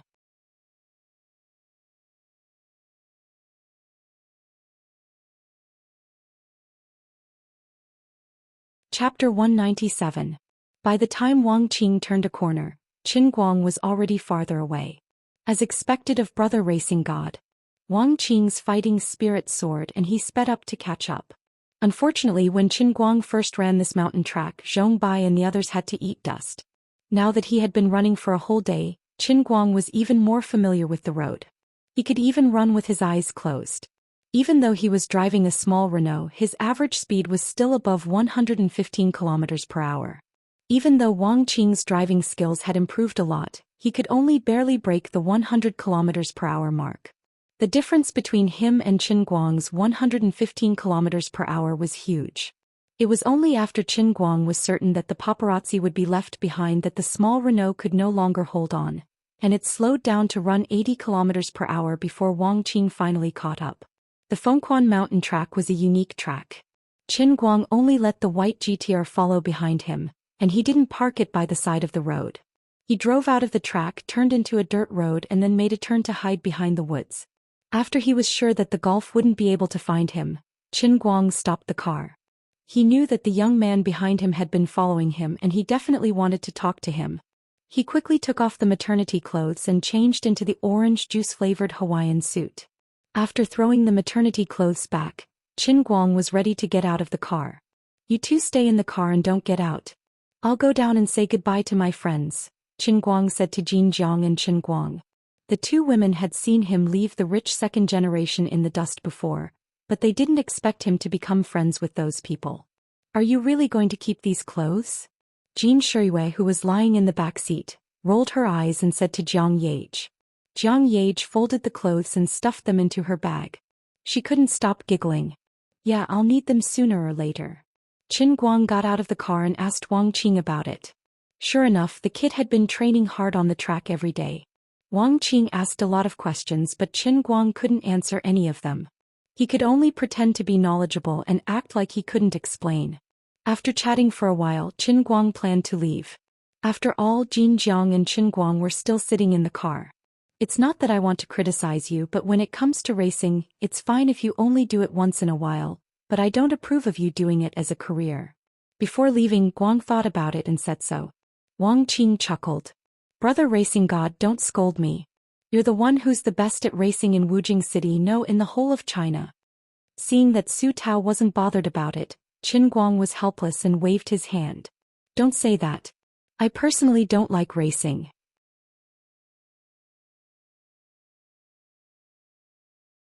I'm good at racing because I'm talented and self-taught, but it doesn't mean that I like it. Anyway, you should pay more attention to yourself. There's no need to practice every day." Wang Qing said again, "I have to practice. I've made rapid progress recently.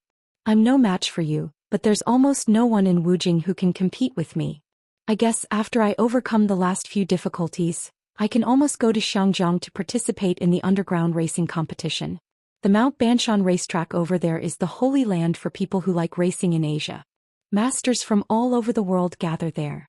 Only when you make a name for yourself there can you really say that you can race. It's just a small race here. Hey, pay more attention to your safety.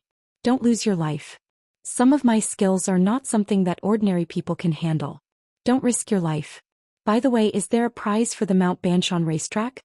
This was what Qin Guang was concerned about. Wang Qing shrugged indifferently. "I heard that the prize is a lot, but I didn't ask carefully.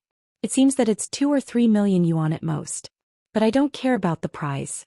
I don't need that money, hee. Okay, I won't talk about you anymore. I'll go first." Qin Guang felt that he and Wang Qing were just barely acquaintances. Maybe they weren't even friends. Wang Qing really liked racing and treated it as if it were half his life. It was impossible for him to listen to his advice. It was meaningless to talk to a shallow acquaintance. He went back to his car, started it, and left. After thinking about it, Qin Guang said, "Why don't I send you back to the hotel? Although Shuiwei and I weren't photographed, you must have been photographed before. I don't know what's going on the internet now." Jiang Yage waved her hand indifferently. "Hey, it doesn't matter. Let them say whatever they want. We didn't do anything sneaky. As long as Brother Qin Guang wasn't photographed, it's fine." Jin Shuiwei also had the same attitude. "Brother Qin Guang, you don't have to worry about us. Sister Zhou will take care of these things for us. It doesn't matter if you two followed a mysterious man to the amusement park." Qin Guang asked curiously. "It doesn't matter. You were so good at fighting at that time.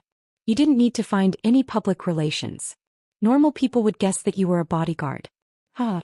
Jiang Yage hit the nail on the head. Qin Guang felt stifled. Right, he really thought too much. What kind of person was Wang Qing's left and right hand? Today he really acted as both a bodyguard and a driver. He being a bodyguard who could squeeze breasts was actually quite good. However, he really had a nervous breakdown today. Although Jiang Yage wanted to continue playing, Qin Guang finally sent them back to the hotel. When Jin Shuiwei and Jiang Yage got out of the car, Qin Guang went to the trunk and took out the bouquet of white bell-shaped flowers from it. He handed it to them with a red face. I don't have anything good to give you. After thinking about it, I can only give you this bouquet of flowers. Please don't dislike it. I know you must receive at least a ton of flowers every day, but my gift is light. He couldn't help but blush. When he was racing, he was having a good time, but he forgot that the bouquet was rolling around in the trunk. When he took it out, it was so miserable that it almost didn't look like a human. It was also because he was thick-skinned enough that he could still take it out and give it to others. Jiang Yage was overjoyed. She took the flowers from Qin Guang's hand with a smile. She didn't mind the miserable appearance of the withered flowers at all. She said with a smile, "That's different. The flowers you gave me have a different meaning compared to others. I treasure them." Well, this woman is doing this again. Fortunately, brother has already seen through your nature. Then I'm leaving. With that, Qin Guang got in the car again. This was the entrance of the hotel. Although the two women were still wearing sunglasses and masks, they were still a bit conspicuous. When Qin Guang's car gradually drove away, Jiang Yage turned her head proudly. Sister Shuiwei, he gave us flowers. Did my emotional offensive take effect? Jin Shuiwei smiled and nodded her head. You think too much. Do you know what the flower language of the white bell-shaped flower is? What? Pure love.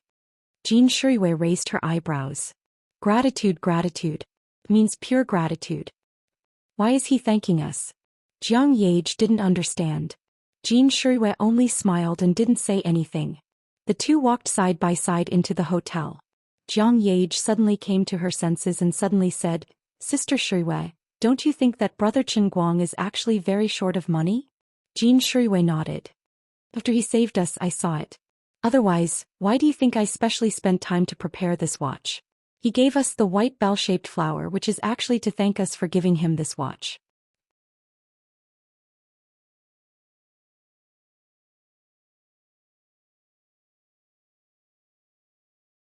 Chapter 198. This watch will be sold by him, right? Jiang Yage asked again. Jin Shuiwei thought for a moment. Although she was a little disheartened, she still nodded. Most likely. Why don't we just give him money? Jin Shuiwei shook her head.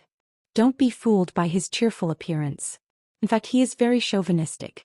He is obviously so short of money, and he knows that the two of us are not short of money, but he is still stubborn and refuses to say anything. If we really dare to give him money, although he will most likely grit his teeth and accept it, he will definitely be ashamed of it. In the future we can't be friends anymore. Jiang Yage sighed. That's true. Then what should we do? Jin Shuiwei hugged Jiang Yage's shoulder. Little girl, your heart is really in turmoil. It's too pitiful. Let me help you think of an idea. Although he is very chauvinistic, he is very particular about the principle of fair exchange. Jiang Yage was at a loss. Sister Shuiwei, I don't understand what you mean. Jin Shuiwei explained. You see, when he saved us, when Director Old Ma gave him money to express his gratitude, he didn't even blink and accepted it. Also, that day when Sister Zhou was going to write him a check, his eyes were actually shining. Because he felt that this money is our repayment. He should take it so he doesn't have any psychological barriers. In the future we will often ask him to take us out to play. Can't we just pay him directly with the accompanying fee? Jiang Yage was immediately overjoyed. That makes sense. Why can those little female stars who just debuted be the companions of other big bosses? Accompanying them to a meal can cost hundreds of thousands of yuan. We can also let Brother Qin Guang be our companion. He can drive and play games. Of course, the accompanying fee can't be low. Qin Guang didn't know how these two women were guessing. At this moment he was standing in a luxurious pawn shop with a pained expression. Looking at the fat boss sitting behind the desk in front of him, he wanted to beat him up. Boss, are you trying to fool me that I don't know anything? This style of authentic Patek Philippe is marked on Jingxi website for 680,000 yuan. It's not like I'm selling something common. It's the masterpiece of Master Bronte Comet. I just got it and you're telling me I'll take it for 400,000 yuan? Do you think I'm stupid? Qin Guang couldn't help but feel angry. This pawnshop was too much. Based on his estimation, the actual value of this watch was at least 1 million. If the pawnshop was willing to offer 700,000, he might have agreed. However, the other party's price was too high. The fat shopkeeper shifted his body and took out a magnifying glass to examine the watch. He was delighted to find Bronte Comet's miniature signature on it. But he didn't move.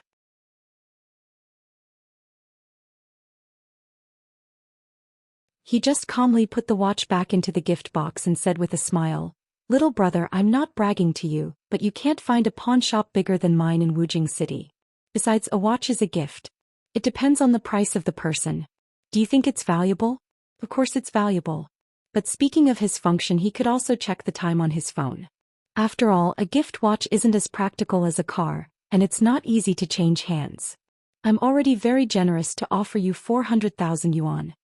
Qin Guang grabbed the box back. I'll give it to you, hehe. That's too much. I won't sell it to you anymore. After he finished speaking, he turned around and left. The voice of the fat boss came from behind. Little brother, you better remember the house number of my shop. I bet 100,000 yuan that no one in the entire Wujing City will bid higher than me. Besides, although your watch has Bronte Comet's signature on it, who knows if it's his real handwriting? It could be someone else's laser engraving. You don't even have a certificate. How can I trust you? Zhao Yi thought. Even if it's real, gifts are usually half sold. Take care, you'll come back sooner or later. If you're still willing to come tomorrow, I'll give you another 20,000 yuan. 420,000 yuan. I won't give more. The fat boss chuckled as he followed behind Qin Guang, chattering until Qin Guang walked out of the pawnshop. Qin Guang was speechless. He really did not have a certificate. When other people brought things to Xianxia, they would not worry about whether it was real or fake. A certificate was too cliché, and Xianxia would not care about that. Xianxia and Jiang Yage gave the watch to Qin Guang and did not consider this problem. But when he really wanted to sell it, it would become an excuse for him to be ripped off by others. There was no place for him to reason with. Qin Guang went to a few more pawnshops. The fat boss was right at the beginning. The highest offer was only 400,000 yuan, and the worst ones even offered 200,000 yuan. Seeing that it was almost 8 p.m., Qin Guang sighed. Forget it. I won't sell it today. I'll go back to school. After thinking about it, I really have to go back to the fat boss tomorrow to take the hit. Forget it. With this, I can barely cover the cost of a kidney transplant. I'll leave it at that. I know I'll be at a disadvantage, but I have no choice but to swallow it. It's really annoying. Back in the dormitory, Qin Guang threw the box on the desk and drank a mouthful of water. He was still angry. With just 1/600,000 had flown away. My heart was bleeding. Just as he was fuming, Lin Jingwei and the other two came back from the outside noisily. Let me tell you. I'm serious about Gaoya. Don't King give me a reaction behind my ass. Especially you, Bai Nyangzi. Gaoya is really angry today. Lin Jingwei sounded very angry. Bai Nyangzi apologized carefully. I'm sorry. I didn't do it on purpose. I didn't expect her to be so shy. I just wanted to help you. Xianxia said, Bai Nyangzi, you need to have half of Brother Guang's foresight. My freshman year was also ruined because of you. Lin Jingwei stomped his foot again. Xianxia, don't talk about Bai Nyangzi. What do you mean by talking in my sleep in front of everyone? I want to strangle you to death. Qin Guang heard this and laughed. His mood improved a lot. Hearing about someone else's bad luck made him happy. Brother Guang is back? Where did he run off to for the whole day? Is my gel working? When are you going to buy a box for us? Bai Nyangzi and Xianxia went to wash up. Lin Jingwei walked in first. When he saw Qin Guang, he was happy. It was obvious that he was not really angry. Qin Guang rolled his eyes.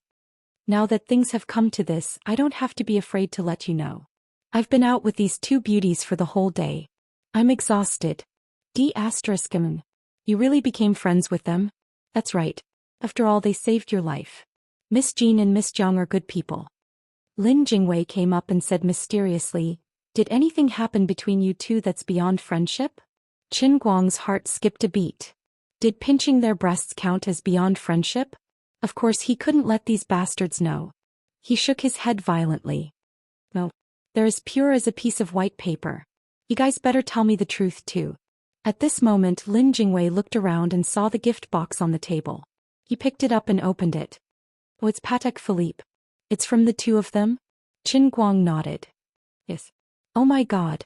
Bronte Comet's work? Lin Jingwei exclaimed again.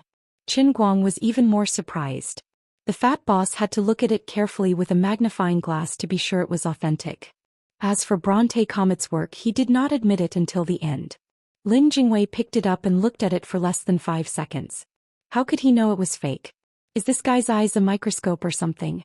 How could he be so knowledgeable?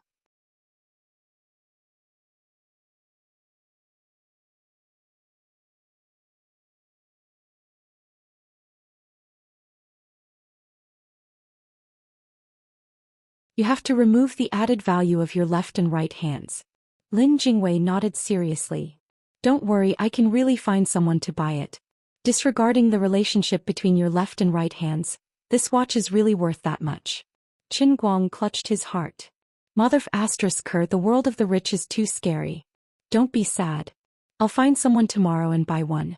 2 million for you. I know your family is short of money recently. We're brothers, so I'll definitely help you if I can. It's just a pity that there's so much added value. Sigh, my heart hurts. Qin Guang nodded heavily. Added value is nothing. I know about the auction house. By the time I sell it and get the money back, my mother's things will be too late. It's 2 million. One must know how to be content. After this period, I'll be strong without any desires. Thanks. Lin Jingwei chuckled. Brother, why are you saying this? I'm just helping you sell something. It's not like they're losing money and they're earning so much added value for nothing. Even if it's hidden and invisible, it's still there. Lying on the bed, Qin Guang suppressed his ecstasy and took out his phone. It had been a long time since he last played with his phone before going to bed. The book that he had been following should be on the shelves by now, right? He opened it and it was indeed so. From what he wrote in his acceptance speech, it was a pitiful little B** starred. There were only a few hundred subscriptions. This author's family probably couldn't even afford to eat. After reading all the new chapters in one breath, Qin Guang nodded silently. Although this B** starred was a big liar as usual, it was still interesting. I've just made a fortune, and seeing how pitiful you are, I'll reward you with $100. Then Qin Guang threw his phone aside and planned to sleep. He didn't want to wait for that B** starred to come and lick his boots. He hid his achievements and fame, silently acting cool and proud. At this moment, a text message notification rang. Who would send me a text message in the middle of the night? Qin Guang frowned slightly. It was probably my forever best friend 10,086 again. Owed money? I'm a noble postpaid customer, alright. How could I owe money? I still have to pay the phone bill in 2 days. Just as he was hesitating to reach for his phone, the second text message notification rang. With my many years of experience, it must be Jiang Yage or Jin Shuiwei who sent you a text. You better take a look, Lin Jingwei, who was lying on the opposite bunk playing parkour every day, said. Qin Guang spat. Nonsense. Do you think celebrities are as free as you? He didn't believe it. He picked up his phone and took a look. Lin Jingwei, this B** starred, had guessed correctly. It was indeed a text message from Jin Shuiwei. And it wasn't just her. The second message was from Jiang Yage. Is it true? Lin Jingwei's gossipy heart was burning. Qin Guang only snorted. Get lost, you decadent mobile gamer. As he scolded, Qin Guang looked at their text messages. Brother Qin Guang, are you asleep? I'm sorry to disturb your sleep. I've troubled you today, but I'm really having fun. Will you still play with us in the future? This is my WeChat ID. Add me. It was a text message from Jin Shuiwei. Qin Guang smiled faintly. Jin Shuiwei was really polite. The second message was from Jiang Yage. What would she say? He had a bad feeling about it. Why don't I just not look at it? In the end, he couldn't control himself. After all, she was the great Jiang Yage. She took the trouble to send him a text message in the middle of the night, and he didn't even look at it. Wasn't that too arrogant? About 5 seconds after opening the text message, Qin Guang regretted it. What did I just see? This woman is crazy. It was a picture of Jiang Yage. It looked like she had taken a selfie in front of the mirror. In the picture, she seemed to have just finished working out. She was wearing a tight black tank top and light blue sports pants. She was smiling brightly. Her face was still red from the strenuous exercise. She made a perfect V sign with her hand in front of the mirror. The picture looked sloppy and ordinary. It was no different from the selfies that other celebrities often posted online. There wasn't any extra benefit. Alright, that wasn't important. What was important was that next to the picture, the woman had used her poor Photoshop skills to Photoshop the following words. The hot celebrity has a good figure. Her body is soft and easy to push down. For the whole night it's only 8888. If you need, please add me on WeChat XXXX. Under the picture there's a line of text. This is really my WeChat ID. Qin Guang nearly crushed his phone to smithereens. What the fuck? You're so wild. Your tricks are so deep and your thinking is too broad. He quickly typed 3 words on his phone. Crazy. After thinking about it, he held back and didn't send it out.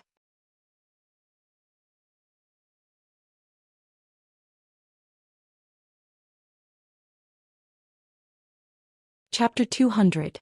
Forget it. After all, he had just taken a valuable Patek Philippe, and now he had to sell his well-intentioned gift. It was still a little shameful. Opening WeChat, he sent friend requests to each of them, and then Qin Guang decisively closed WeChat. He was about to go to bed. If he kept chatting with them, who knew how long it would take? Alas, since he had found his phone again, he might as well check Weibo. Opening Weibo, he suddenly decided to follow Jin Shiyue and Jiang Yage's Weibo accounts, and then suffered a heavy blow. Jin Shiyue had more than 57 million Weibo fans, and Jiang Yage had more than 64 million. It seemed that Jiang Yage was more interested in managing her Weibo. She often updated her Weibo with interesting content. The original version of the photo she sent to Qin Guang just now was posted on her Weibo. It was updated about half an hour ago. Of course, it didn't contain the bullshit of 8888 for a night. She added another sentence. Today, I secretly brought my bodyguards to Wujing Disneyland to play and was discovered. Luckily, no one got hurt. Thank God. Everyone, please be more calm in the future and pay attention to protect yourselves. I was discovered as soon as I arrived at the amusement park. It's a pity that I didn't have a good time. I practiced dancing hard all day and sweated profusely. I feel that I've lost a lot of weight. Everyone, do you think I've lost weight?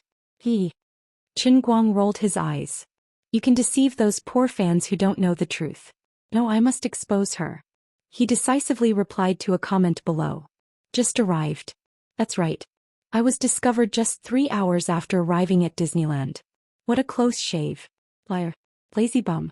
May you get fatter and fatter. After replying to the comment, Qin Guang decisively quit. He really couldn't stand the pile of replies below. Goddess moi. Goddess full highest. Goddess is the most beautiful. My Yage is so beautiful. Like me if you agree. It's too mushy, too sour, too blind. In the old man's humble opinion, Jiang Yage is really a goddess, a neurotic. Returning to his homepage, he felt a sense of loneliness, like the autumn wind sweeping away the fallen leaves. I have 9 fans. I don't know 5 of them. The other 3 are my 3 grandsons and 1 is son Xiaoxuan.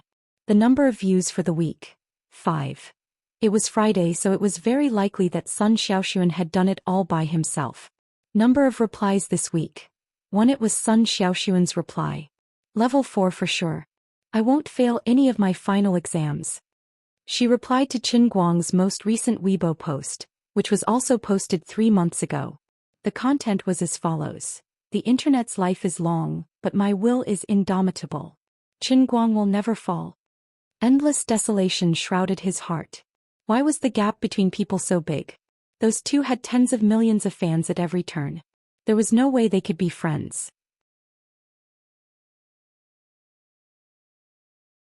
That's right, if these 2 people randomly reposted an advertisement on their Weibo, the advertising fee would be at least a few $100,000. Damn it, comparing oneself to others is infuriating. How about I let them casually repost one of my Weibo posts? Then I'll become a big V in minutes? From then on, I'll walk the road of being popular on Weibo? The logic is still the same, but isn't this too shameless? Forget it, I'll bear with it for now. This is the ultimate killer move and I can't use it easily. In addition, people might guess my relationship with them because of this. If I'm targeted by the paparazzi, there's no way to make up for it. Of course, would I be able to come up with some original and fun content later? The kind that can make people giggle the whole time and then let those two people repost it and add a note. This is really fun, huh? Everyone go and see it, huh? The other person added another note. I also saw it. It's really fun, huh? That's right, I definitely won't be suspected. I already have the ultimate skill of turning over a new leaf. My life is stable. I'll throw away my phone and go to sleep. Qin Guang did not know that in a 5-star hotel in Wujing City, Jin Shiyue and Jiang Yage, who were used to squeezing on the same bed, were sleeping in separate rooms, which was rare. They were lying in 2 different rooms in the same suite, curled up in the quilt alone, holding their phones in their hands. In the pitch-black room, there were only 2 pairs of beautiful eyes staring at their phones without blinking. Jiang Yage replied to Qin Guang with a smiley face, and then entered a sweet dream. Jin Shiyue hesitated for a long time, then sighed softly and replied, "Good night." They were actually countless times busier than Qin Guang, so how could they have the time to chat with him in the middle of the night? The next day, Qin Guang and Lin Jingwei woke up early in the morning and drove straight to a cafe in the city. Sure enough, a young man in a white suit came and he seemed to be very familiar with Lin Jingwei. This man was very straightforward. He did not even carefully check the authenticity of the thing. After a simple chat, he put the watch in his pocket and transferred 1.2 million yuan to Qin Guang's PayPal account on the spot. Until this man left, Qin Guang's mind was in a mess. He hid his phone under the table, glanced at the numbers on it and carefully counted the number of zeros on it. After confirming that there were no mistakes, he began to laugh foolishly. He suddenly came back to his senses and quickly hid his phone nervously. After a while he took it out again, looked at it and continued to laugh foolishly. Then he hid his phone like he was guarding against a thief. Lin Jingwei was speechless. "If you really don't feel at ease, hurry up and find a bank card to transfer the money. I'm afraid you're going to have a nervous breakdown if you continue like this." Qin Guang nodded repeatedly. That's right. He quickly transferred the money to his own bank card.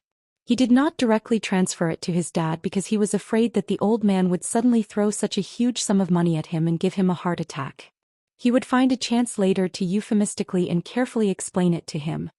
"But based on your mom's situation, this money may seem like a lot, but I'll say something unpleasant. It's still not enough to spend," Lin Jingwei suddenly said.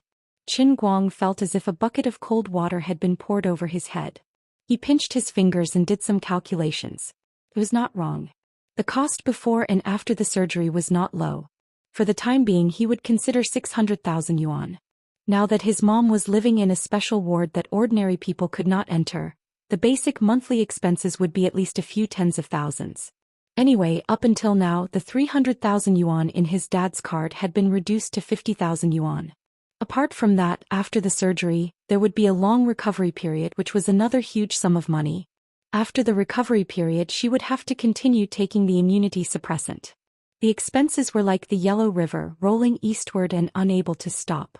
Perhaps by this time next year the 1.2 million yuan would basically be nothing more than a drizzle. "Brother, you're tired." Lin Jingwei patted his shoulder heavily. Qin Guang picked up the cup in front of him and looked at the heavenly holy grail. He immediately smiled. "What's there to be afraid of? Earning money is as easy as eating and drinking." He began to have ideas about the driving god training class again. He was thinking about when he should contact Zhong Baikai for the second session. After letting Lin Jingwei go back to school alone, Qin Guang drove straight to the hospital. He wanted to tell his dad the good news as soon as possible. "Your son is going to be rich." You're tuning in to the Zhou Xian's Legacy YouTube channel. Don't forget to subscribe and join us on this journey to catch the most captivating stories.